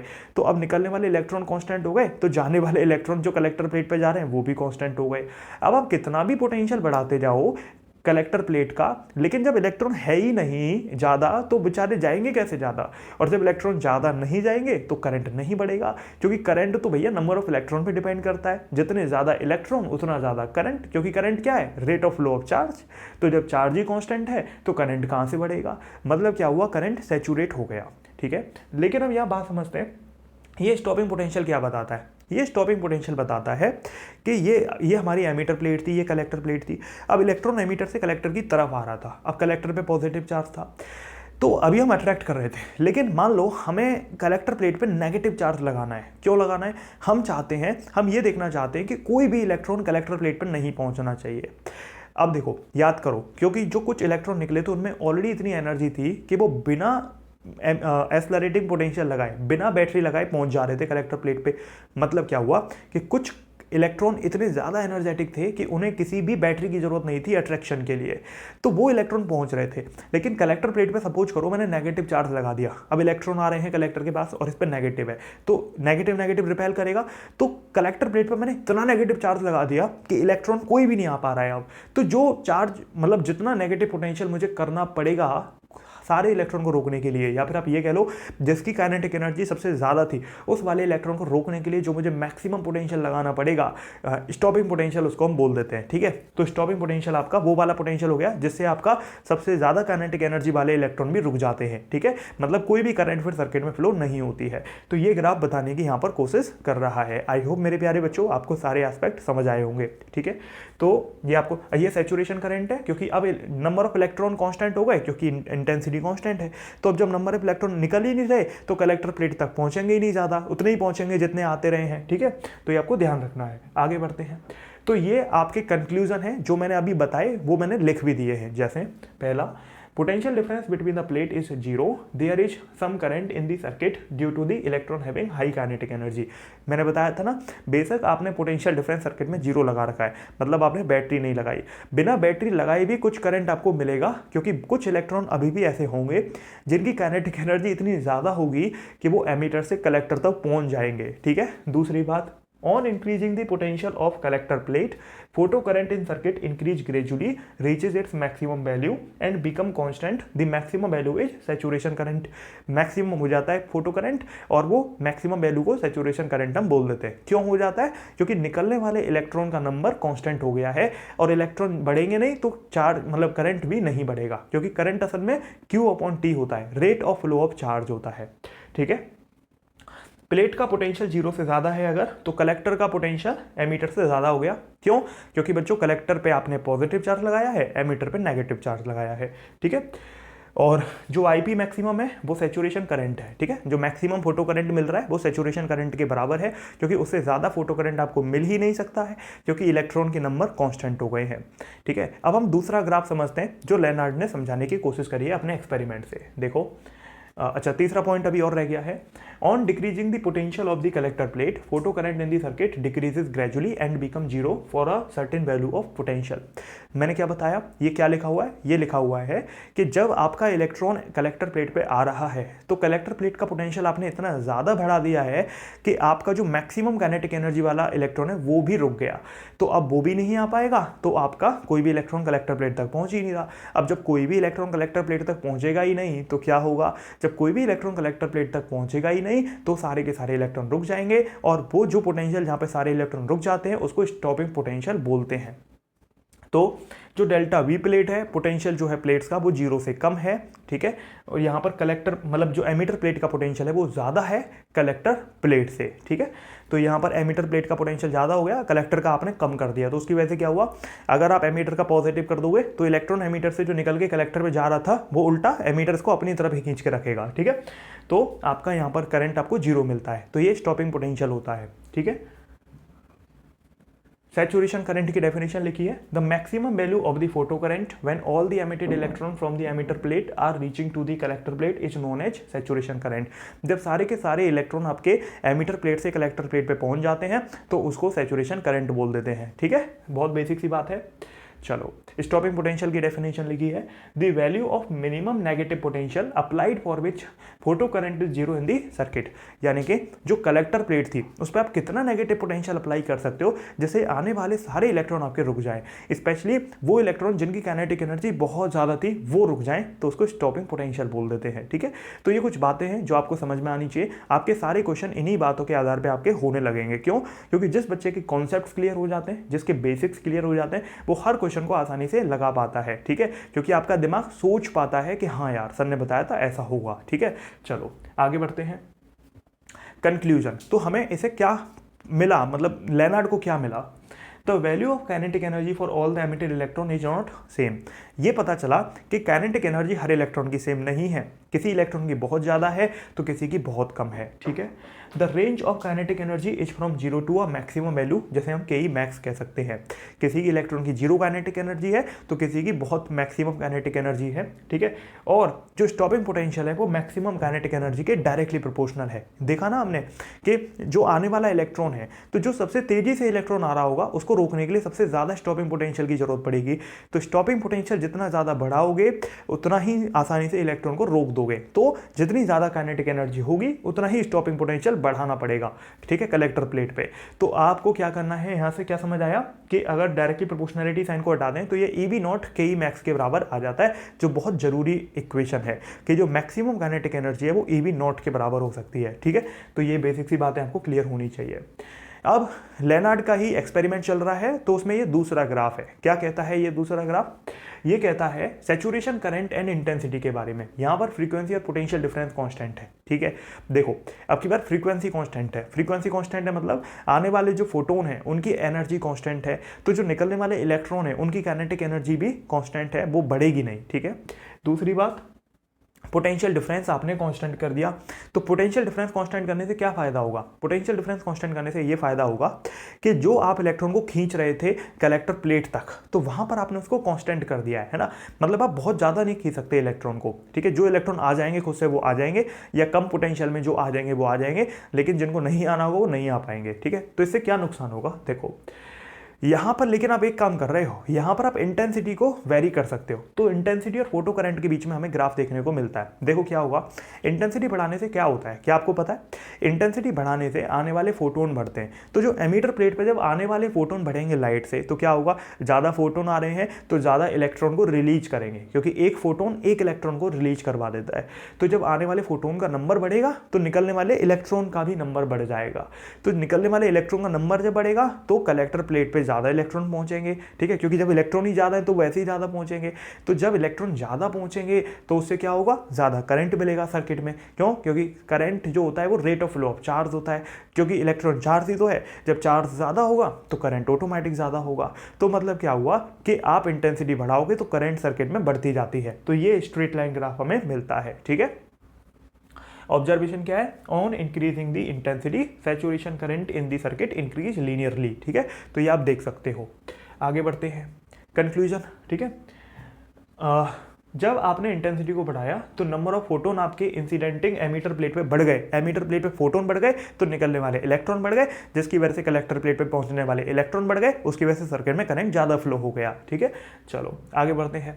Graph between photo current and potential difference. ठीक है, अब आप फोटो करंट और पोटेंशियल डिफरेंस में ग्राफ देख रहे हो। ठीक है, ये तो हमने पहले भी देखा था, लेकिन यहाँ पर सीन अलग है। हम यहाँ पर सिनेरियो अलग अलग करेंगे। देखो क्या है सिनेरियो। पहले पार्ट में हम फ्रीक्वेंसी को कांस्टेंट करेंगे और इंटेंसिटी को अलग अलग करेंगे। ठीक है, मतलब हम दो बार ऑब्जर्वेशन करेंगे, एक बार फ्रीक्वेंसी को कांस्टेंट कर देंगे, ठीक है, और मतलब फ्रीक्वेंसी को कांस्टेंट कर देंगे और इंटेंसिटी को वेरी करेंगे। ठीक है, तो दो बार एक्सपेरिमेंट करेंगे, दोनों ही बार फ्रीक्वेंसी तो कांस्टेंट रहेगी। फ्रीक्वेंसी कांस्टेंट होने का मतलब क्या है कि जो आने वाली लाइट है उसकी जो एनर्जी है, जो फोटोन है उनकी जो एनर्जी है वो कांस्टेंट कर दी। मतलब क्या हुआ, जो निकलने वाले इलेक्ट्रॉन है उनकी एनर्जी, जो काइनेटिक एनर्जी है वो आपने लिमिटेड कर दी। ठीक है, क्योंकि जब फोटोन की एनर्जी बढ़ाओगे नहीं तो निकलने वाले इलेक्ट्रॉन की जो काइनेटिक एनर्जी है वो भी नहीं बढ़ेगी। ठीक है, तो अब काइनेटिक एनर्जी नहीं बढ़ेगी तो जो स्टॉपिंग पोटेंशियल था, जो रोकने वाली प्लेट, कलेक्टर प्लेट का जो स्टॉपिंग पोटेंशियल था, जो सबसे ज्यादा स्पीड से आने वाले इलेक्ट्रॉन को रोक रही थी प्लेट, ठीक है, तो क्योंकि आपने इस काइनेटिक एनर्जी को बढ़ने ही नहीं दिया तो उसको ज्यादा ताकत ही नहीं लगानी पड़ेगी। ठीक है, क्योंकि आपने वो कांस्टेंट कर दी काइनेटिक एनर्जी, तो स्टॉपिंग पोटेंशियल हर केस में सेम आने वाला है ना, क्योंकि काइनेटिक एनर्जी आपकी आपने फिक्स कर दी कि यार इतना ही रहेगा, 0 to KE मैक्स, उसके बाद आप नहीं बढ़ा रहे हो। क्योंकि काइनेटिक एनर्जी तभी बढ़ सकती है जब आने वाले फोटोन की एनर्जी बढ़ेगी। अब जब आने वाले फोटोन की एनर्जी ही नहीं बढ़ेगी तो भैया निकलने वाले इलेक्ट्रॉन की काइनेटिक एनर्जी कहां से बढ़ेगी, क्योंकि आने वाले फोटोन ही तो वर्क फंक्शन अचीव करके इलेक्ट्रॉन को बाहर निकालते थे और बची हुई एनर्जी को काइनेटिक एनर्जी में दे देते थे। ठीक है, तो ये वाली बात है। अब यहां पर लेकिन इंटेंसिटी को आप डिफरेंट कर रहे हो। अब इंटेंसिटी डिफरेंट होने से क्या मतलब है कि एक बार लाइट आपने भेजी तो नंबर ऑफ जो फोटोन आ रहे हैं वो कम है, लेकिन अगली बार आपने नंबर ऑफ फोटोन बढ़ा दिए, मतलब आपने इंटेंसिटी बढ़ा दी, तो अगली बार जब फोटोन आएंगे उस प्लेट पर तो क्या हुआ, जो फोटोन है जब ज़्यादा आए तो वो ज़्यादा इलेक्ट्रॉन को रिलीज करेंगे, ज़्यादा फोटोन आएंगे ज़्यादा इलेक्ट्रॉन को रिलीज करेंगे, ज़्यादा फोटोन आएंगे ज़्यादा इलेक्ट्रॉन को रिलीज करेंगे, कम फोटोन आएंगे कम इलेक्ट्रॉन को रिलीज करेंगे। तो ज़्यादा इलेक्ट्रॉन आएंगे तो मतलब ज़्यादा फोटोन आएंगे तो ज़्यादा इलेक्ट्रॉन रिलीज होंगे, ज़्यादा इलेक्ट्रॉन रिलीज होंगे तो सर्किट में ज़्यादा करंट फ्लो होगी। मतलब क्या हुआ कि जिस केस में इंटेंसिटी ज़्यादा है उस केस में आपका करंट ज़्यादा मिलेगा और जिस केस में इंटेंसिटी कम है उस केस में करंट कम मिलेगा। लेकिन स्टॉपिंग पोटेंशियल दोनों ही केसेस में सेम रहेगा, क्योंकि आने वाले जो इलेक्ट्रॉन है उनकी जो मैक्सिमम काइनेटिक एनर्जी है वो कांस्टेंट है। क्योंकि आने वाले फोटोन की जो आने वाले फोटोन है उनकी जो एनर्जी है, उनकी जो फ्रीक्वेंसी है वो कांस्टेंट आपने कर दी, तो निकलने वाले इलेक्ट्रॉन की भी क्या होगी, निकलने वाले इलेक्ट्रॉन जो एमीटर प्लेट से निकल रहे हैं इलेक्ट्रॉन, उनकी भी काइनेटिक एनर्जी मैक्सिमम हो जाएगी, कांस्टेंट हो जाएगी। ठीक है, तो यहाँ पर वही समझाया गया है कि दोनों ही केसेस में आपका जो स्टॉपिंग पोटेंशियल है वो तो सेम रहेगा, लेकिन आपका करंट ऊपर नीचे हो रहा है। ठीक है, एक बार करंट ज्यादा है तो एक बार कम है। ज्यादा कब होगा, जब इंटेंसिटी ज्यादा है तो ज्यादा करंट मिलेगा और इंटेंसिटी कम है तो कम करंट मिलेगा। ठीक है, बस इतना सा बताया गया है। ऑब्जर्वेशन क्या मिला कि दोनों ही केसेस में सैचुरेशन करंट डिफरेंट है लेकिन स्टॉपिंग पोटेंशियल सेम है। कंक्लूजन क्या मिला, स्टॉपिंग पोटेंशियल अप्लाइड यानी कि मैक्सिमम काइनेटिक एनर्जी इलेक्ट्रॉन की does not depend upon the intensity of light falling. ठीक है, तो लेनार्ड ने ये समझाया कि भाई जो आपकी लाइट आ रही है उसकी जो इंटेंसिटी है यानी कि नंबर ऑफ फोटोन बढ़ाने से आपका स्टॉपिंग पोटेंशियल में फर्क नहीं पड़ता है, मतलब काइनेटिक एनर्जी भी नहीं बदलती है। ठीक है, चलो काइनेटिक एनर्जी किससे बदलती है, काइनेटिक एनर्जी बदलती है फ्रीक्वेंसी बढ़ाने से। अब जैसे इस वाले क्वेश्चन में पार्ट 2, ये पार्ट 2 किसका है, जो पिछला वाला ग्राफ था ना, देखो फोटो करंट और पोटेंशियल डिफरेंस में पार्ट 1 ये था, जब आपने फ्रीक्वेंसी को तो किया था सेम लेकिन आपने इंटेंसिटी डिफरेंट करी थी। अब पार्ट 2 में उल्टा कर रहे हैं। पार्ट 2 में क्या कर रहे हैं, पार्ट 2 में नंबर ऑफ फोटोन यानी कि जो इंटेंसिटी है उसको तो कांस्टेंट कर देंगे लेकिन फ्रीक्वेंसी को आपका हम वेरी करेंगे। ठीक है, तो देखो जब आपने इंटेंसिटी यानी कि आने वाले नंबर ऑफ फोटोन का नंबर सेम कर दिया तो निकलने वाले इलेक्ट्रॉन भी आपके सेम होंगे दोनों ही केसेस में, क्योंकि इलेक्ट्रॉन आपके इक्वल निकल रहे हैं हर केस में, तो आपका जो मैक्सिमम करंट मिलेगा वो तो कांस्टेंट हो गया भाई। जो आपका मैक्सिमम करंट मिल सकता है वो आपका उतना ही तो मिल सकता है जितने इलेक्ट्रॉन निकल रहे हैं। तो दोनों ही केसेस में आप चाहे फ्रीक्वेंसी को कम कम करो चाहे आप ज़्यादा करो, उससे कोई भी फर्क नहीं पड़ रहा निकलने वाले इलेक्ट्रॉन में, ठीक है।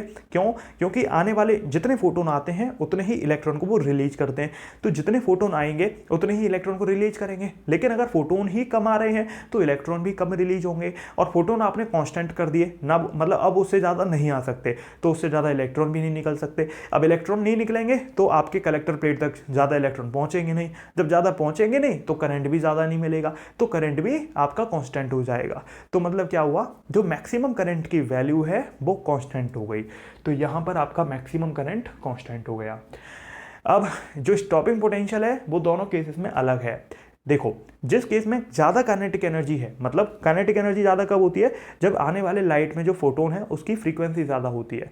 जब आने वाला फोटोन है उसकी फ्रीक्वेंसी ज़्यादा कर दोगे तो निकलने वाले इलेक्ट्रॉन की आपकी जो काइनेटिक एनर्जी वो ज़्यादा होगी। जब काइनेटिक एनर्जी ज़्यादा होगी तो यहाँ पर जो कलेक्टर प्लेट है उसका स्टॉपिंग पोटेंशियल आपका बहुत हैवी होना चाहिए, तभी मैक्सिमम काइनेटिक एनर्जी वाले इलेक्ट्रॉन को रोक पाएगा। तो मतलब जिसकी फ्रीक्वेंसी ज़्यादा, उस केस में निकलने वाले इलेक्ट्रॉन की काइनेटिक एनर्जी ज़्यादा और उस केस में स्टॉपिंग पोटेंशियल भी ज़्यादा। वैसे भी काइनेटिक एनर्जी जो होती है वो EV नॉट के बराबर होती है, मतलब आपका डिपेंड करती है स्टॉपिंग पोटेंशियल पे। जितनी ज़्यादा काइनेटिक एनर्जी उतना ही ज़्यादा स्टॉपिंग पोटेंशियल आपको करना पड़ता है, ठीक है। तो ये ग्राफ वही बता रहा है कि यहाँ पर स्टॉपिंग पोटेंशियल अलग अलग होंगे लेकिन मैक्सिमम करंट आपका सेम मिलेगा दोनों ही केसेस में। एक बार फ्रीक्वेंसी कम है तो एक बार ज़्यादा है। कब फ्रीक्वेंसी ज़्यादा है? जब स्टॉपिंग पोटेंशियल ज़्यादा है, ठीक है। क्योंकि फ्रीक्वेंसी ज़्यादा होने से निकलने वाले इलेक्ट्रॉन की एनर्जी ज़्यादा, और निकलने वाले इलेक्ट्रॉन की जब काइनेटिक एनर्जी ज़्यादा तो रोकने वाली प्लेट, कलेक्टर प्लेट को आपको ज़्यादा मेहनत करनी पड़ेगी, ज़्यादा वर्क करना पड़ेगा, ज़्यादा ताकत लगानी पड़ेगी, ठीक है। चलो, कंक्लूजन यही है कि स्टॉपिंग पोटेंशियल अप्लाइड यानी कि maximum kinetic energy of electron आपकी एनर्जी पर डिपेंड करती है, फ्रीक्वेंसी पे, है ना। क्योंकि एनर्जी क्या थी, एनर्जी आपकी h न्यू के बराबर थी, मतलब एनर्जी फ्रीक्वेंसी पे डिपेंड करती है। तो सिंपल सी बात है, सब कुछ रिलेटेबल है ना। चलो आगे बढ़ते हैं बच्चों। अब देखो क्या हुआ, बेसिकली आइंस्टीन ने फोटो इलेक्ट्रिक इफेक्ट की एक्सप्लेनेशन अपने शब्दों में दी, ठीक है। तो क्या हो रहा था, बेसिकली जो वेव थ्योरी थी लाइट की वो इसको एक्सप्लेन नहीं कर पा रही थी, है ना। जो वेव थ्योरी थी वो एक्सप्लेन नहीं कर पा रही थी।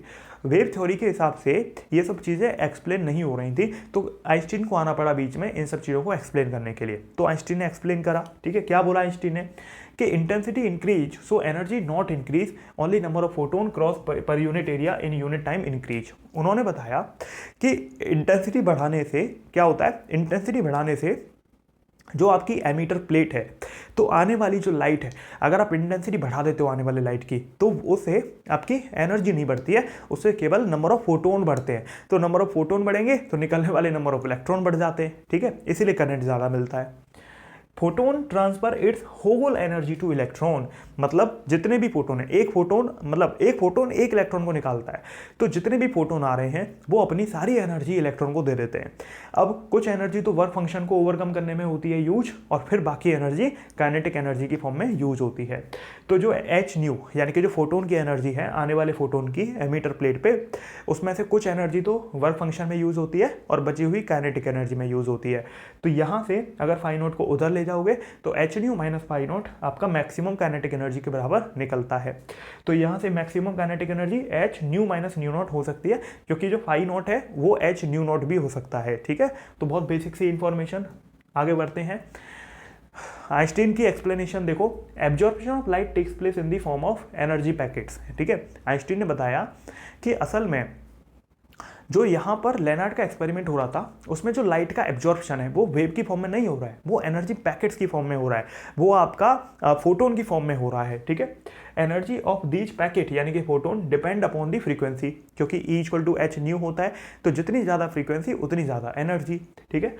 जब आप इंटेंसिटी को बढ़ा देते हो तो नंबर ऑफ फोटोन बढ़ते हैं, ठीक है, but energy on these will remain same. Intensity बढ़ाने से नंबर ऑफ फोटोन तो बढ़ते हैं लेकिन आपकी एनर्जी नहीं बढ़ती। एनर्जी कब बढ़ेगी? जब आप फ्रीक्वेंसी को बढ़ाते हो, ठीक है। तो ये बेसिक सी बातें हैं बच्चों।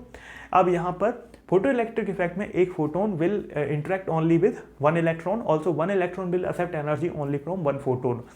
तो आइंस्टीन ने बताया कि एक फोटोन एक इलेक्ट्रॉन को एनर्जी देता है और एक इलेक्ट्रॉन एक ही फोटोन के साथ में इंटरेक्ट करता है केवल, ठीक है।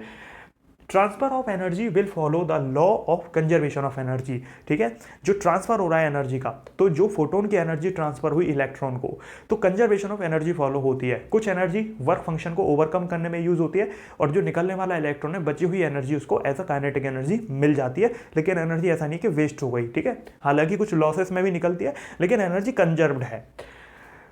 Photo electric effect, a photon will transfer all of its energy to the electron, ये मैं आपको बता ही चुका हूँ। तो ये आइंस्टीन के कुछ ऑब्जर्वेशंस थे। तो ये इक्वेशन थी आइंस्टीन की कि एच न्यू जो होता है वो work function plus kinetic energy के बराबर है, तो फाई नॉट को उधर ले जाओगे तो ये के ई मैक्स के बराबर है। अब इसके अलग अलग वेरिएंट है, K E max H nu minus H nu naught, या फिर H nu minus nu naught, आप उसको कुछ भी कह सकते हो। ब्रैकेट में आपने एच को बाहर नहीं लिया तो ये न्यू माइनस न्यू नॉट हो गया, तो आपको ध्यान रखना है, ठीक है। आगे बढ़ते हैं। अब बेसिकली जो हमने अभी अभी आइंस्टीन की इक्वेशन देखी फोटो इलेक्ट्रिक इफेक्ट की, इसके अलग अलग वेरिएंट पॉसिबल है। जैसे देखो, जो के ई मैक्स है वो फोटोन की एनर्जी माइनस वर्क फंक्शन है, तो ये h nu minus H nu naught हो सकती है। तो ये h c by lambda minus h c by lambda naught भी हो सकती है, ठीक है भाई, सिंपल सी बात है, आपने अलग अलग फॉर्मेट में लिख दिया। आप इसको जूल या इलेक्ट्रॉन वोल्ट दोनों में ही सॉल्व कर सकते हो, लेकिन इलेक्ट्रॉन वोल्ट में अगर आप ले रहे हो तो फिर इससे करना ज़्यादा आसान है। 12400 अपॉन लैम्डा एंगस्ट्रॉम में minus 12400 upon lambda naught angstrom में, ठीक है। और मैक्सिमम काइनेटिक एनर्जी आपकी ई वी नॉट के बराबर होती है, जो half m e v max के स्क्वायर के बराबर हो सकती है, ठीक है। तो बहुत बेसिक सी बातें हैं, इसमें कोई खास ऐसी दिक्कत आपको नहीं आनी चाहिए। एक होता है क्वांटम एफिशिएंसी, तो ये क्या है? बेसिकली जो इलेक्ट्रॉन एमिट हो रहे हैं डिवाइड बाई कितने फोटोन इंसिडेंट हो रहे हैं। मतलब क्या हुआ कि जो लाइट आ रही है, जो फोटोन आ रहे हैं, अगर वो 100 फोटोन है तो वो 100 फोटोन कितने इलेक्ट्रॉन को एमिट कर पाएंगे, ये उसकी एफिशिएंसी को बताएगा। तो number of electron emitted divide by number of photon incident आपका एफिशिएंसी होती है। आउटपुट अपॉन इनपुट ही एफिशिएंसी यहाँ पर होती है, ठीक है। उसको हम क्वांटम एफिशिएंसी बोल देते हैं, क्योंकि हम यहाँ लाइट की और पार्टिकल्स की बात कर रहे हैं, ठीक है ना। चलो बच्चों, तो अगला क्वेश्चन देखते हैं। यहाँ पर क्वेश्चन क्या कहता है, if frequency of light is इतने hertz incident on a metal then maximum kinetic energy of the electron is 1.4 electron volt, calculate the stopping potential and work function. ठीक है, आपको लाइट की फ्रीक्वेंसी दे रखी है, ओके, और आपको बोला है कि मैक्सिमम काइनेटिक एनर्जी 1.4 है, तो स्टॉपिंग पोटेंशियल और वर्क फंक्शन क्या होगा। तो मैंने आपको बता रखा है कि मैक्सिमम काइनेटिक एनर्जी आपकी ई वी नॉट होती है। अब काइनेटिक एनर्जी दे रखी है 1.4 इलेक्ट्रॉन वोल्ट, और ई वी नॉट में ई से ई कट गया, तो स्टॉपिंग पोटेंशियल की वैल्यू 1.4 वोल्ट आती है। तो स्टॉपिंग पोटेंशियल निकालना बहुत आसान होता है अगर आपको काइनेटिक एनर्जी दे रखी है। अगर आपको स्टॉपिंग पोटेंशियल दे रखा है तो काइनेटिक एनर्जी निकालना भी बहुत आसान है, ठीक है, क्योंकि सिर्फ ई से मल्टीप्लाई करना होता है। अब यहाँ पर क्या बोलता है कि आपको स्टॉपिंग पोटेंशियल और वर्क फंक्शन, अब स्टॉपिंग पोटेंशियल तो निकाल लिया, वर्क फंक्शन और निकालना है। अब आइंस्टीन की इक्वेशन याद है आपको, क्या थी? Maximum kinetic energy h nu minus phi naught थी। तो आपने क्या किया, ये वैल्यू हमें गिवन है एच न्यू, ठीक है, एच की वैल्यू कितनी होती है ईवी के केस में 4.15 into 10 to the power -15, frequency given है आपको 7 इंटू 10 टू दी पावर 14, और फाई नॉट की वैल्यू फाइंड आउट करनी है। तो कितनी आएगी? 1.5 इलेक्ट्रॉन वोल्ट निकल के आएगी। आगे बढ़ते हैं, अगला क्वेश्चन क्या कहता है? अगला क्वेश्चन कहता है, अगर वेवलेंथ लाइट की 5000 एंगस्ट्रॉम है और falls on a metal of phi naught 2.2228 electron volt, then calculate maximum kinetic energy, stopping potential and maximum velocity of emitted electrons.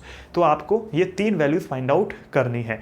तो कैसे करोगे? देखो बहुत आसान है, आपको वेवलेंथ दे रखा है, आपको फाई नॉट दे रखा है, तो आपको मैक्सिमम काइनेटिक एनर्जी निकालना बहुत आसान है। देखो पहले एनर्जी निकाल लो, ठीक है, कि जो वेवलेंथ आ रही है उसमें कितनी एनर्जी है, ठीक है। तो जो वेवलेंथ है उसकी उसमें फोटोन में कितनी एनर्जी है, तो 12400 बटे वेवलेंथ कर दोगे, क्योंकि एंगस्ट्रॉम में दे रखा है इसलिए किया हमने। तो 2.48 इलेक्ट्रॉन वोल्ट आपकी टोटल एनर्जी है जो आने वाले फोटोन में है। अब पहला है मैक्सिमम काइनेटिक एनर्जी बताओ, तो के ई मैक्स क्या होगा? Energy minus work function. तो आपने एनर्जी में से वर्क फंक्शन को घटाया तो आपको 0.20 इलेक्ट्रॉन वोल्ट वैल्यू मिल गई। अब ईवी की वैल्यू रखोगे तो 1.6 इंटू 10 टू दी पावर -19, तो यहाँ पर 3.2 into 10 to the power -20 maximum kinetic energy आ जाएगी। अच्छा, अब आगे बढ़ते हैं। यहाँ पर आप देखो स्टॉपिंग पोटेंशियल, तो स्टॉपिंग पोटेंशियल क्या है? स्टॉपिंग पोटेंशियल होता है ईवी नॉट के बराबर।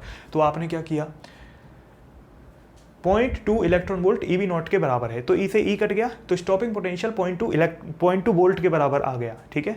अच्छा, पीछे देखते हैं अब, maximum velocity of emitted electrons. तो आपको एमिटेड इलेक्ट्रॉन्स की मैक्सिमम वेलोसिटी बतानी है। तो कैसे बताओगे? देखो बहुत आसान है। यहाँ पर जो मैक्सिमम काइनेटिक एनर्जी है वो हाफ एम वी मैक्स का स्क्वायर है। तो मैक्सिमम काइनेटिक एनर्जी क्या है? 3.2 इंटू 10⁻⁻20। हाफ एम की वैल्यू 9.1 इंटू 10⁻31 और वी मैक्स का स्क्वायर की वैल्यू यहाँ से निकालनी है। ठीक है, तो आपने देखा कितना आसान है निकालना, बहुत आसान है। तो आई होप मेरे प्यारे बच्चों आपको समझ में आया होगा कैसे ऐसे क्वेश्चंस को अटेम्प्ट करते हैं। तो नेक्स्ट क्वेश्चन क्या कहता है?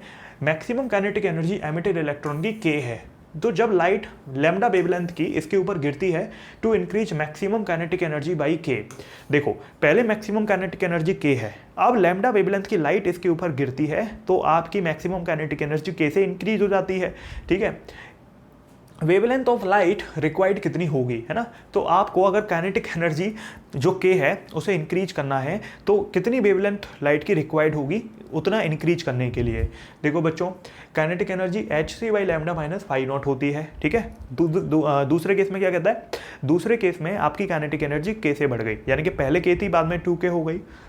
2k is equal to hc/λ dash, ये आपको निकालना है minus phi not.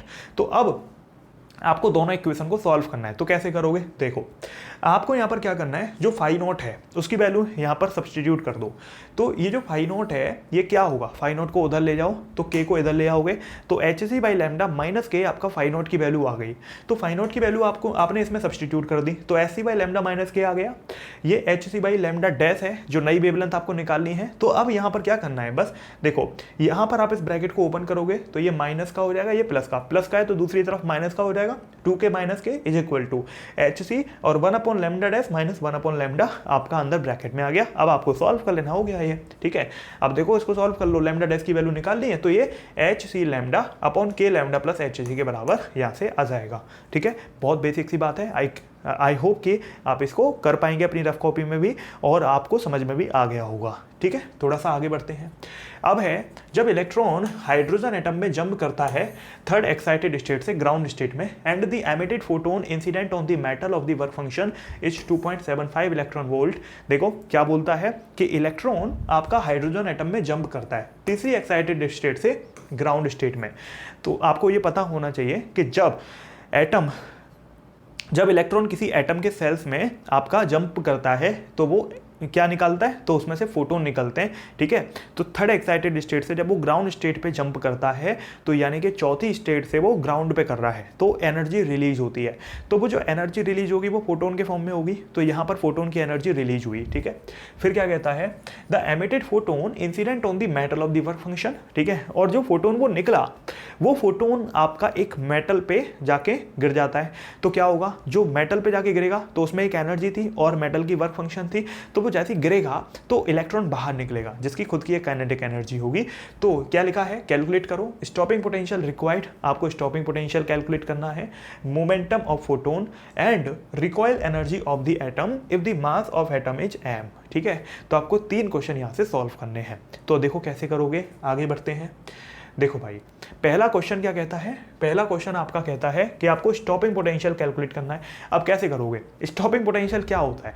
Stopping potential EB0 के बराबर होता है। ठीक है, या फिर काइनेटिक एनर्जी, मतलब जब टोटल एनर्जी में से काइनेटिक एनर्जी घटा दो तो वर्क फंक्शन आ जाता है ना? तो इस तरीके से आप दोनों तरीके से निकाल सकते हैं। देखो आपका जो EB0 है वो क्या होगा? जो टोटल एनर्जी है, अब देखो टोटल एनर्जी कितनी होगी जब चौथी स्टेट, थर्ड एक्साइटेड स्टेट का मतलब फोर्थ स्टेट होता है, तो चौथी सेल से जब वो ग्राउंड सेल पे आएगा, पहली सेल पे आएगा तो कितनी एनर्जी का फोटोन रिलीज होगा ये आपको पता होना चाहिए। जब इलेक्ट्रॉन जंप करता है चौथी स्टेट, चौथी पर जो एनर्जी होती है हाइड्रोजन एटम में वो माइनस 0.85 होती है और पहली पर माइनस 13.6 इलेक्ट्रॉन वोल्ट होती है। ये शायद आपको पता होना चाहिए कि फर्स्ट सेल में एनर्जी 13.6 इलेक्ट्रॉन वोल्ट होती है और चौथी में आपकी 0.85 इलेक्ट्रॉन वोल्ट होती है। तो चौथी में से जब पहली का घटाओगे तो आपको जो वैल्यू मिलेगी वो मिलेगी 12.75 इलेक्ट्रॉन वोल्ट की। यानी कि जो इलेक्ट्रॉन जंप होगा एक हाइड्रोजन एटम में आपका चौथी से पहली वाली सेल पे, थर्ड एक्साइटेड स्टेट से पहली सेल पे, थर्ड एक्साइटेड का मतलब चौथी ही होता है सेल, तो चौथी सेल से जब पहली पे आएगा, जंप करेगा, तो आपको जो एनर्जी मिलेगी फोटोन की फॉर्म में वो 12.75 इलेक्ट्रॉन वोल्ट की मिलेगी। तो आपको एनर्जी मिल गई। अब अगर आप उसमें से वर्क फंक्शन घटा दो तो आपको काइनेटिक एनर्जी मिल जाती है, ठीक है। तो आपने 12.75 में से वर्क फंक्शन घटा दिया, क्योंकि वर्क फंक्शन तो गिवन था, तो आपने घटाया तो हमें यहाँ से EV0 की वैल्यू 10 इलेक्ट्रॉन वोल्ट मिल गई है। तो अब हमें यहाँ से E से E काटना है, तो स्टॉपिंग पोटेंशियल 10 वोल्ट हमारा आ जाएगा। तो ये हमारा पहला क्वेश्चन हुआ। अब आगे बढ़ते हैं, अगले क्वेश्चन पर आते हैं। नेक्स्ट है मोमेंटम ऑफ फोटोन क्या होगा। तो मोमेंटम कैसे निकालते हैं बच्चों, देखो अगर मोमेंटम की बात करें तो 1/λ आपका r 1/n1 का स्क्वायर माइनस n2 का स्क्वायर होता है, ठीक है, ये आपको पता होना चाहिए। तो अब यहाँ पर आप अगर इसको सॉल्व करेंगे तो आपको वेवलेंथ मिल जाएगी, ठीक है। ये r क्या होता है, रेडबर्ग कांस्टेंट, ओके, आपको पता होना चाहिए। ये बेसिकली एटॉमिक स्ट्रक्चर यानी कि एटम वाले टॉपिक का फॉर्मूला है, ठीक है। तो यहाँ पर लैम्डा है 16/15 r के बराबर।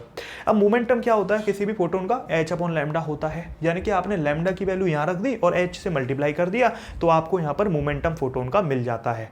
तो ये चीज़ आपको समझ में आनी चाहिए, ओके। तो मोमेंटम मिल गया फोटोन का, तो इस तरीके से आप देख सकते हो कि आपका जो आंसर है वो क्या होगा, है ना। आई होप आपको बात क्लियर हो रही होगी कि कैसे आप ऐसे क्वेश्चंस को अप्रोच करते हो। ये मिक्सचर क्वेश्चन था एक तरीके से एटॉमिक स्ट्रक्चर केमिस्ट्री का या एटम का फोटो इलेक्ट्रिक इफेक्ट के साथ में, ठीक है। चलो आगे बढ़ते हैं। अब यहाँ पर रिकॉयल की भी बात करी गई है, क्योंकि यहाँ पर momentum of atom plus photon 0 होगा, टोटल मोमेंटम कंजर्व्ड होगा, ठीक है। क्योंकि कंजर्व क्यों होगा, क्योंकि बच्चों केवल इंटरनल फोर्सेस यहाँ पर काम कर रहे हैं, कोई बाहरी फोर्स यहाँ पे नहीं है, ठीक है। तो मोमेंटम एटम का फोटोन के, क्योंकि जो देखो रिकॉयल बेसिकली इसलिए होता है क्योंकि जब ये एटम है तो इसमें से आपका फोटोन जब निकलेगा इधर की तरफ तो एटम की रिकॉयल आ जाती है ना। तो यहाँ पर बेसिकली हम रिकॉयल की इसलिए बात कर रहे हैं। अब क्योंकि इंटरनल फोर्सेस हैं, कोई एक्सटर्नल तो हो नहीं रहा है यहाँ पर कुछ भी, आप ऐसा तो नहीं है कि आपने एक्सटर्नल कोई ताकत से ऐसा कुछ किया है। तो इंटरनल फोर्सेस जब होते हैं तो मोमेंटम कंजर्व्ड होता है। तो अब यहाँ पर मोमेंटम मास इनटू वेलोसिटी होता है। तो यहाँ पर मोमेंटम ऑलरेडी निकाल लिया है फोटोन का, जो mv के बराबर है, रिकॉयल वेलोसिटी निकाल लिया ना इसकी, ठीक है। तो ये v रिकॉयल है, तो यहाँ से वेलोसिटी आप निकाल लो। काइनेटिक एनर्जी होती है p²/2m, तो यहाँ पर मोमेंटम हमारे पास पता ही है, हमें अपॉन 2m किया तो काइनेटिक एनर्जी भी आ जाएगी। तो इस तरीके से आप सारी वैल्यूज को फाइंड आउट कर सकते हो आसानी से, ठीक है। चलो आगे बढ़ते हैं। अब यहाँ पर अगले टाइप का क्वेश्चन देखते हैं क्या है। Calculate the charge acquired by the surface of area 4 centimetre square, ठीक है, when light of intensity 150 milliwatt पर मीटर, देखो ये मिली है ये मीटर है, ठीक है, and wavelength 3000 angstrom incident on it for 10 second, quantum efficiency for the surface is 0.01% and work function is 2 electron volt. देखो ये क्वेश्चन थोड़ा सा आपको लग रहा होगा ये क्या है, देखो बहुत आसान है अगर आप इसको ध्यान से एक एक चीज़ को तोड़ के समझे। आपको पहली बात निकालना क्या है, चार्ज निकालना है, ध्यान रखना हमें यहाँ पे चार्ज निकालना है। तो चार्ज कैसे निकालते हैं, चार्ज निकालेंगे अगर हमें नंबर ऑफ इलेक्ट्रॉन पता चल जाए, ठीक है, तो n × e कर देंगे। फिर क्या बोल रहा है, एरिया भी दे रखा है, ठीक है, व्हेन लाइट ऑफ इंटेंसिटी, अब देखो इंटेंसिटी लाइट की दे रखी है, यानी कि आपको याद होगा मैंने आपको फॉर्मूले बताए थे कि नंबर ऑफ इलेक्ट्रॉन एमिटेड या नंबर ऑफ फोटोन इंसिडेंट वाले, ठीक है, इंटेंसिटी दे रखी है एंड वेवलेंथ भी दे रखी है, इंसिडेंट ऑन इट, ठीक है, तो उस पर इंसिडेंट हो रही है लाइट इतनी, ओके, इतनी इंटेंसिटी की 10 सेकेंड के लिए हो रही है, टाइम दे रखा है। क्वांटम एफिशिएंसी याद है आपको क्या था, क्वांटम एफिशिएंसी का मतलब था number of electron emitted divide by number of photon incident, मतलब कितने फोटोन इंसिडेंट हुए उसके बदले कितने इलेक्ट्रॉन बाहर निकले। तो क्वांटम एफिशिएंसी आपकी 0.01% है, मतलब आपका एक इलेक्ट्रॉन बाहर निकलता है 100 फोटोन जब आ रहे हैं तो, ठीक है। तो बस आपको सारी चीज़ पता चल चुकी है।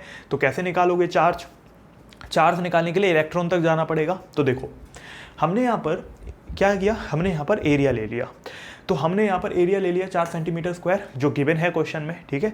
अच्छा हमने इंटेंसिटी ले ली, मिली वॉट थी तो मिली की जगह 10⁻³ कर दिया। फिर वेवलेंथ आपने ले ली, टाइम ले लिया गिवन है, क्वांटम एफिशिएंसी ले ली और आपका वर्क फंक्शन भी गिवन है। तो ये सारा डेटा आपका गिवन है। अब आपको निकालना है चार्ज। तो चार्ज होता है n के बराबर, n मतलब क्या, नंबर ऑफ इलेक्ट्रॉन्स जो एमिट हुए हैं, और e मतलब इलेक्ट्रॉनिक चार्ज। तो हम n की वैल्यू अगर कहीं से निकाल लें तो काम बन जाएगा। अब n की वैल्यू कैसे निकालेंगे, हमें क्वांटम एफिशिएंसी दी है और क्वांटम एफिशिएंसी होती है नंबर ऑफ इलेक्ट्रॉन एमिटेड पर second divide by number of photon incident पर सेकेंड। तो यानी कि आपको नंबर ऑफ इलेक्ट्रॉन निकालने के लिए क्या करना पड़ेगा, क्वांटम एफिशिएंसी का मल्टीप्लाई करना पड़ेगा नंबर ऑफ फोटोन से, तो बस आपका सारा काम बन जाएगा। तो क्वांटम एफिशिएंसी की वैल्यू आपको पता है 0.01 1% है तो परसेंट की जगह 100 कर दिया। अब नंबर ऑफ एमिटेड इलेक्ट्रॉन आपको निकालना है, divide by number of photon incident.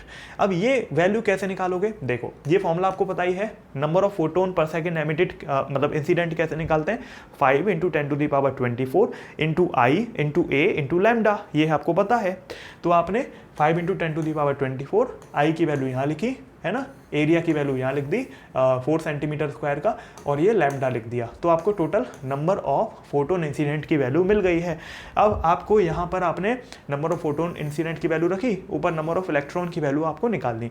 तो नंबर ऑफ इलेक्ट्रॉन, क्योंकि देखो ये जो एन ई है, स्मॉल वाला एन, ये है क्या, ये नंबर ऑफ इलेक्ट्रॉन एमिटेड पर सेकेंड है, ठीक है, मतलब आपको 1 सेकेंड की वैल्यू है, लेकिन यहाँ तो 10 सेकेंड के लिए आया, तो आपको 10 से मल्टीप्लाई करना पड़ेगा। तो आपने क्या किया, आपने यहाँ से नंबर ऑफ इलेक्ट्रॉन एमिटेड पर सेकेंड निकाल लिया है, तो कितना आ रहा है 9 × 10⁻9।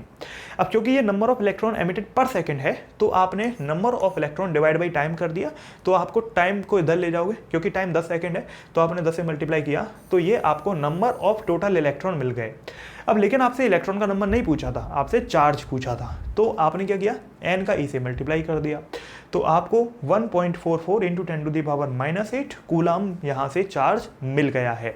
आई होप कि आप इस बात को समझ पा रहे होंगे कि कैसे हमने चार्ज निकाला। देखो मैं समराइज करता हूँ, हमने क्या किया, देखो आपकी एक मान लो मेटल प्लेट है, उस पर आपकी लाइट आ रही है, लाइट आ रही है तो उसमें फोटोन थे, तो हमने पहले ये निकाला कि कितने फोटोन आए, तो कितने फोटोन आए हमने निकाला अपने फॉर्मूले से 5 × 10⁻24 इंटू आई इंटू ए इंटू लैम्डा। फिर हमने जब नंबर ऑफ फोटोन इंसिडेंट निकाले, तो हमने फिर क्या किया, क्वांटम एफिशिएंसी गिवन है, तो ईटा जो होता है वो number of photon divide by number, मतलब number of electron divide by number of photon था, आउटपुट अपॉन इनपुट। तो number of electron per second कितने आ रहे हैं वो हमने निकाल लिए।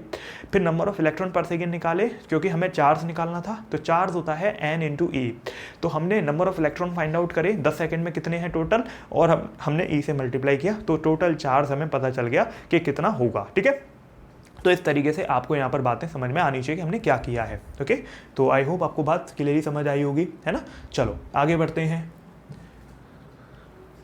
कुछ इंपॉर्टेंट पॉइंट देखते हैं। क्या है कुछ इंपॉर्टेंट पॉइंट, क्या लिखा हुआ है, जब नॉन मोनोक्रोमेटिक लाइट एक सरफेस पे इंसिडेंट होती है, तो calculation will be done according to the highest frequency और मिनिमम वेवलेंथ, ठीक है। जब आपकी नॉन मोनोक्रोमेटिक लाइट इंसिडेंट होती है, देखो मोनोक्रोमेटिक लाइट में केवल एक ही फ्रीक्वेंसी होती है, तो आपको टेंशन नहीं लेनी होती है, लेकिन नॉन मोनोक्रोमेटिक में एक से ज़्यादा फ्रीक्वेंसी हो सकती है, अलग अलग कलर की चीज़ लाइट हो सकती है, रेड हो सकती है ना, वॉयलेट हो सकती है, इंफ्रारेड कुछ भी हो सकती है, तो अलग अलग कलर की लाइट हो सकती हैं। तो जो भी लाइट की आपकी मैक्सिमम फ्रीक्वेंसी हो या मिनिमम वेवलेंथ हो, क्योंकि एनर्जी मैक्सिमम कब होती है, जब फ्रीक्वेंसी मैक्सिमम होती है, और एनर्जी मैक्सिमम तब भी होती है जब वेवलेंथ मिनिमम होती है। तो दोनों ही केसेस में चाहे तो फ्रीक्वेंसी मैक्सिमम ले लो, चाहे वेवलेंथ मिनिमम ले लो, तो जिस भी कलर की या जिस भी करस्पॉन्डिंग कलर की आपकी एनर्जी जिसकी करस्पॉन्डिंग मैक्सिमम होगी, वो वैल्यू आपको लेनी है, ठीक है। When light in the form of equation है, तो आपको जब E = E0 sin kx - ωt की फॉर्म में मान लो लाइट दे रखी है, क्योंकि EM वेव है लाइट, ठीक है, तो आप यहाँ पर k कैसे यूज करोगे, k क्या है, वेव प्रोपेगेशन कांस्टेंट 2π/λ, और लैम्डा की वैल्यू 2π/k आ जाएगी, ठीक है, और ओमेगा क्या है, एंगुलर फ्रीक्वेंसी जो 2π × न्यू होती है। तो इस तरीके से न्यू क्या है, फ्रीक्वेंसी है, ध्यान रखना, ठीक है। तो ये सारी वैल्यू आप कैलकुलेट कर सकते हो अगर आपको इक्वेशन की फॉर्म में लाइट गिवन है तो, ठीक है। चलो आगे बढ़ते हैं बच्चों, अब हम देखते हैं थोड़ा मैटर वेव का टॉपिक। अभी तक हम क्या देख रहे थे, फोटो इलेक्ट्रिक इफेक्ट, अब हम देखेंगे डुअल नेचर वाली बात, यानी कि डी ब्रॉगली वेवलेंथ, ओके। देखो बेसिकली आपको पता होना चाहिए, डी ब्रॉगली ने अपनी एक हाइपोथेसिस दी थी। तो डी ब्रॉगली ने बोला कि यूनिवर्स आपका रेडिएशन और मैटर दोनों चीज़ों का बना है, यूनिवर्स आपका रेडिएशन और मैटर दोनों चीज़ों का बना है, तो लाइट की भी दोनों ही चीज़ें होनी चाहिए, वेव नेचर और पार्टिकल नेचर, तो मैटर का भी दोनों, क्योंकि लाइट और मैटर एसोसिएटेड है, तो मैटर का भी दोनों चीज़ होनी चाहिए, रेडिएशन और आपका particle nature, okay. Radiation possess dual nature, then matter should also possess dual nature, और जो डी ब्रॉगली ने वेवलेंथ बताई, जो रेडिएशन है उसकी वेवलेंथ क्या बताई, h/p, यानी कि मोमेंटम, ठीक है, h/mv के बराबर। तो क्या समझ आया, क्योंकि डी ब्रॉगली ने हाइपोथेसिस लगाई अपनी। हाइपोथेसिस क्या होता है, मानना, उसने माना, ठीक है। तो उसने ये बोला क्योंकि मैटर देखो क्योंकि यूनिवर्स आपका रेडिएशन और मैटर दोनों का बना है, ठीक है। अब क्योंकि जो लाइट है, जो रेडिएशन है, उसका डुअल नेचर हमने पढ़ा रे ऑप्टिक्स और वेव ऑप्टिक्स के अंदर लाइट, हमने पढ़ा मॉडर्न फिजिक्स यानी कि फोटो इलेक्ट्रिक इफेक्ट के अंदर पार्टिकल नेचर।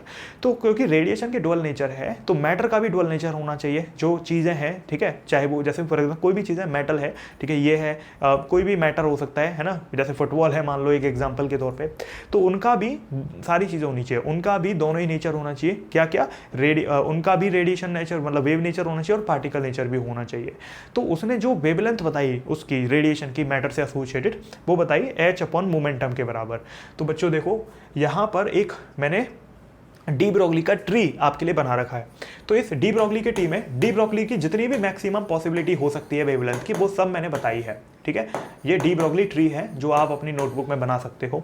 तो डी ब्रोगली ट्री से हमें सारी के सारी जो वेवलेंथ के फॉर्मूले हैं वो पता चल जाते हैं। देखो अगर वेवलेंथ आपको डी ब्रोगली की निकालनी है, बेसिक फॉर्मूला क्या है, h अपॉन मोमेंटम।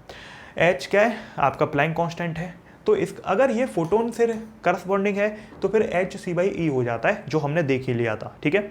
लेकिन अगर पार्टिकल है, फोटोन नहीं है, ये तो लाइट हो गया, लेकिन अगर कोई पार्टिकल है, ठीक है, तो फिर उस केस में मास होगा पार्टिकल का, तो h अपॉन mb हो जाएगा, ठीक है। अब क्योंकि mb मोमेंटम है तो मोमेंटम √2m के भी हो सकता है काइनेटिक एनर्जी की फॉर्म में। तो अपने 2m under kinetic energy √2m kinetic energy भी कर दिया। अब ये भी आपका अलग अलग हो सकता है, अगर ये पार्टिकल अनचार्ज्ड है और चार्ज्ड है। अगर अनचार्ज्ड है तो फिर आपका ये काइनेटिक एनर्जी कौन सी हो सकती है, थर्मल काइनेटिक एनर्जी है ना, हीट वाली 3/2 kT। ये वाली के काइनेटिक एनर्जी नहीं है, ये वाली के बच्चों बोल्ट्जमान कांस्टेंट है, ध्यान रखना, दिस इज बोल्ट्जमान कांस्टेंट,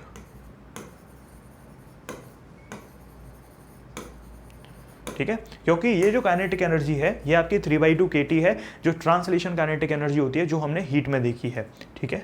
तो ये आपको ध्यान रखना है। तो अब यहाँ पर जब 2 से 2 कट जाएगा तो ये कितना बचेगा, h अपॉन √3m kT। अगर पार्टिकल चार्ज हुआ तो फिर ये काइनेटिक एनर्जी क्या होगी, Q डेल्टा V के बराबर होगी, ठीक है। तो ये फिर Q डेल्टा V। अब ये डेल्टा V क्या है, ये एक्सेलरेटिंग पोटेंशियल डिफरेंस है।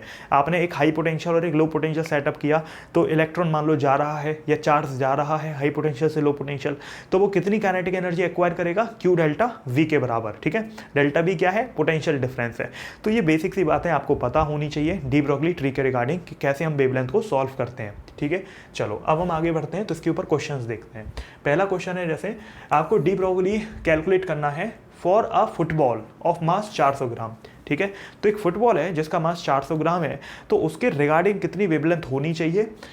अगर उसकी स्पीड 50 सेंटीमीटर पर सेकंड है तो भैया वेवलेंथ क्या होती है, h अपॉन mb होती है। तो h की वैल्यू क्या होती है, 6.6 इंटू 10⁻³ जूल सेकेंड।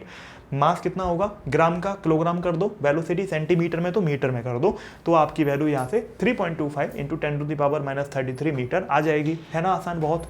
चलो अब एक अगला example, if a bomb blasted into 2 parts, एक बॉम्ब है वो 2 हिस्सों में ब्लास्ट हो गया, which are moving with velocity v1 and v2। और ये जो बॉम्ब है, ये जो ब्लास्ट हुआ 2 हिस्सों में, तो दोनों ही आपका v1 और v2 वेलोसिटी से मूव करता है, ठीक है। फिर कहता है then ratio of de Broglie wavelength of 2 particles क्या होगा। तो आपको बताना है कि जो डी ब्रोगली वेवलेंथ का रेशियो है दोनों पार्टिकल्स का वो क्या होगा। तो यहाँ पर ये आपका क्या है, ये आपका बॉम्ब था जो ब्लास्ट हो गया v1 और v2 स्पीड से, m1 और m2 मास था। तो अब यहाँ पर बच्चों इनिशियल मोमेंटम 0 है और फाइनल मोमेंटम भी 0 है, ठीक है। तो यहाँ पर अगर आप देखें कोई मतलब आप ये समझो मोमेंटम कंजर्व्ड है क्योंकि कोई एक्सटर्नल फोर्स नहीं है, खुद ही से ब्लास्ट हुआ है। तो यहाँ पर बच्चों m1 v1 m2 v2 के बराबर हो गया, 0 के बराबर हो गया, फाइनल इनिशियल के बराबर हो गया, है ना। ये फाइनल आप इसको 0 मत करो, ठीक है, क्योंकि फाइनल तो उसकी वेलोसिटी है, इनिशियल 0 था, लेकिन वो फाइनल के बराबर होगा क्योंकि मोमेंटम कंजर्व्ड है। तो ये फाइनल मान लो ये आपका 0 हो गया, शुरू में तो बॉम्ब फटा नहीं था, ठीक है। तो m1 v1 m2 v2 के बराबर हो गया, तो वेवलेंथ क्या होगी, 1:1 हो जाएगी, क्योंकि आपको याद है ना वेवलेंथ का फॉर्मूला क्या है, h अपॉन mb। तो वैसे ही h तो कांस्टेंट होता है, h तो प्लैंक कांस्टेंट है, तो और अगर आपने m1 v1 भी कांस्टेंट कर दिया तो वेवलेंथ तो कांस्टेंट हो गई, ठीक है। तो आपको समझ में आना चाहिए। आगे बढ़ते हैं।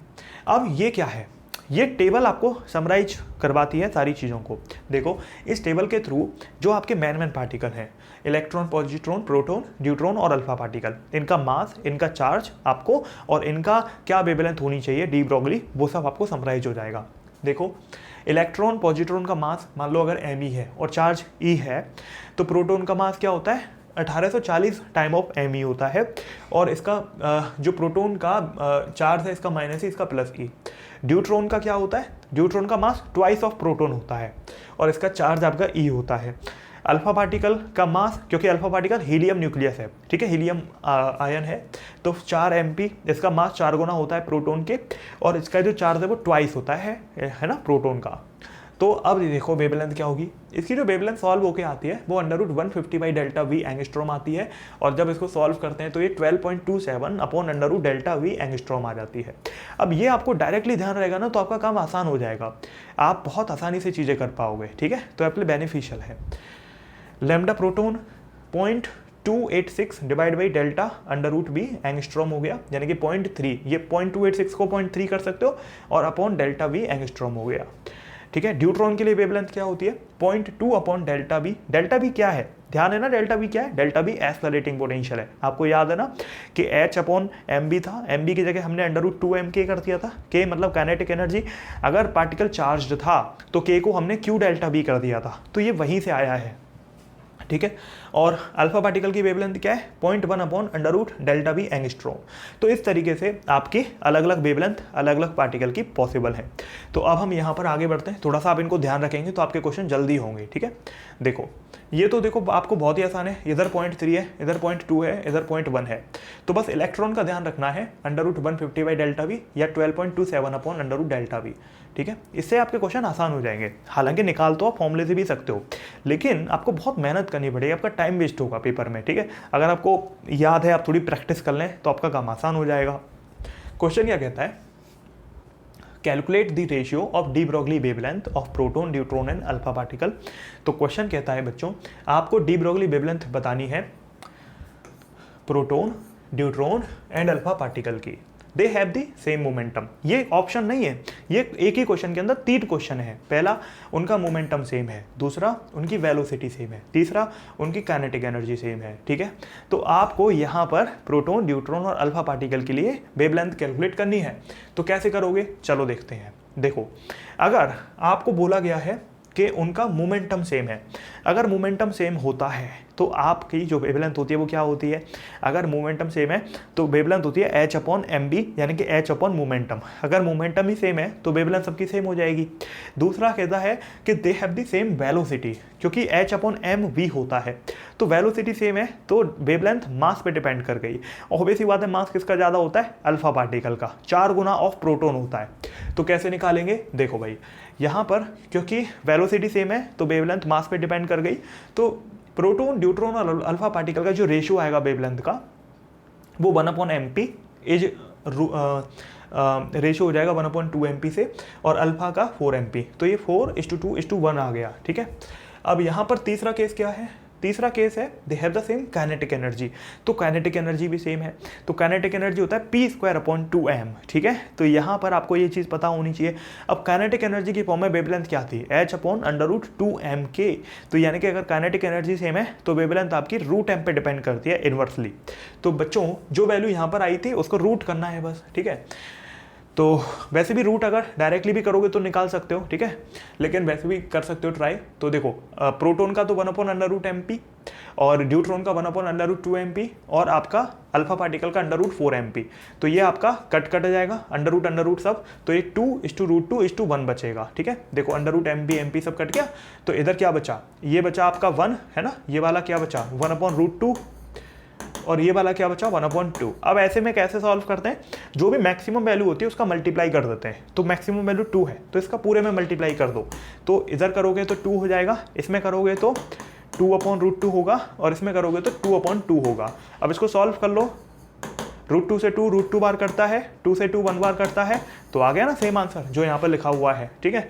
तो इस तरीके से आप रेशियोज को सॉल्व कर सकते हो, कभी भी आपको दिक्कत नहीं होगी, ठीक है। रूट वगैरह आए तो जो भी मैक्सिमम वैल्यू है उसका पूरे में मल्टीप्लाई कर दो, आपको आंसर मिल जाएगा, ठीक है। चलो आगे बढ़ते हैं।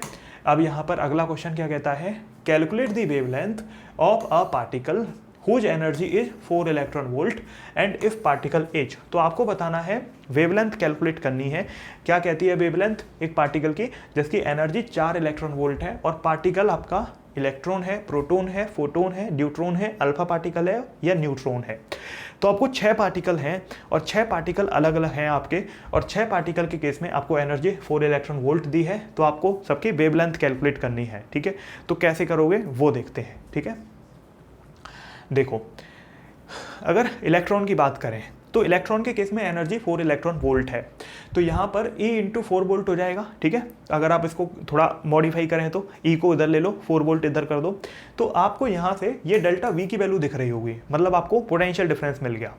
अच्छा, अब इलेक्ट्रॉन की वेवलेंथ क्या होती है, 12.27 upon under root delta V, या फिर याद करो under root 150 upon delta V होती थी।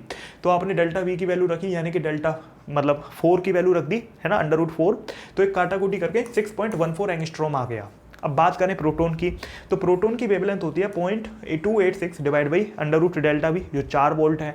तो आपने इसको सॉल्व किया तो 0.143 एंगस्ट्रॉम आ गया। अब मैं फोटोन की बात करूं तो एनर्जी होती है 12400 अपॉन लैम्डा।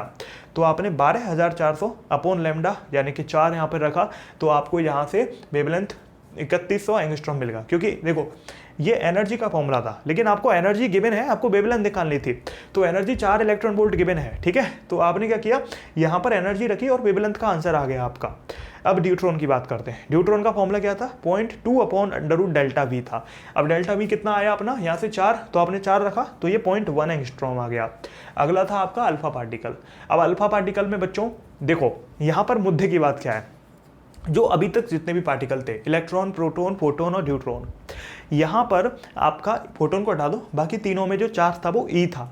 लेकिन अल्फा पार्टिकल में चार्ज 2E होता है। तो जो एनर्जी है उसको आप 2E इंटू 2V कर सकते हो। जैसे यहाँ पर E इंटू 4V किया था, क्योंकि चार्ज यहाँ पर E था, ठीक है। तो Q डेल्टा V के हिसाब से Q यहाँ पर E था, तो बचा हुआ वैल्यू डेल्टा V का हो गया। लेकिन अल्फा पार्टिकल में जो चार्ज है वो 2E के बराबर होता है, तो यानी कि आपने यहाँ पर 2E लिख दिया, तो ये 4 इलेक्ट्रॉन वोल्ट है। तो आपकी जो वेवलेंथ आएगी वो क्या आएगी अल्फा की, 0.1 अपॉन डेल्टा वी, तो डेल्टा वी की वैल्यू 2, तो ये 0.07 आएगा। न्यूट्रॉन देखो, क्योंकि प्रोटॉन और न्यूट्रॉन लगभग सेम होते हैं, कुछ भी मास का खास अंतर नहीं होता, तो इसलिए जो लगभग आपकी प्रोटॉन की है वही न्यूट्रॉन की हो जाएगी वेवलेंथ। तो आपका ऑलमोस्ट सेम हो जाएगी, 0.143 एंगस्ट्रॉम के बराबर ही ऑलमोस्ट आपको वैल्यू यहाँ पर देखने को मिलेगी, ठीक है। तो इस तरीके से आप यहाँ पर चीज़ों को अटेम्प्ट कर सकते हैं, ठीक है। चलो, तो हमारा फाइनली मॉडर्न फिजिक्स का पहला पोर्शन यानी कि फोटो इलेक्ट्रिक इफेक्ट और डी ब्रोगली वाला पोर्शन फिनिश होता है। इसमें एक डेविएशन और जर्मर एक्सपेरिमेंट होता है। असल में वो थ्योरेटिकल है, उसका कोई खास रोल नहीं था यहाँ पर कंपटीशन पॉइंट ऑफ व्यू से, क्योंकि उसका जो रिजल्ट है वो यही है जो हम यहाँ पर देख रहे थे अभी, है ना। वेवलेंथ जो निकाल रहे थे उसका रिजल्ट वही होता है, तो वो कोई यूज का नहीं है, इसीलिए हम उस पर बात ज़्यादा नहीं कर रहे हैं, ठीक है। वो बहुत थ्योरेटिकल है, आपको कोई खास काम नहीं आएगा वो, तो इसलिए वो बहुत थ्योरेटिकल पॉइंट ऑफ व्यू से है। अगर एम्स वगैरह होता तो असर्शन रीजन आते तो करवा भी देते, लेकिन अभी होता ही नहीं है तो कोई यूज है नहीं, और जेईई मेंस वगैरह में भी कोई खास रोल नहीं है। तो दोनों ही एग्जाम पॉइंट ऑफ व्यू से जरूरी इतना है नहीं, ठीक है। जो पढ़ाया है उसी की समरी होती है, वो बस उसे एक्सपेरिमेंटल तरीके से देखा गया था। तो बच्चों मिलते हैं फिर अगले चैप्टर में, अगली क्लास में, ठीक है। Thank you, have a nice day. This is Rohit Agrawal signing off. जय हिंद, जय भारत, वंदे मातरम। थैंक यू बच्चों।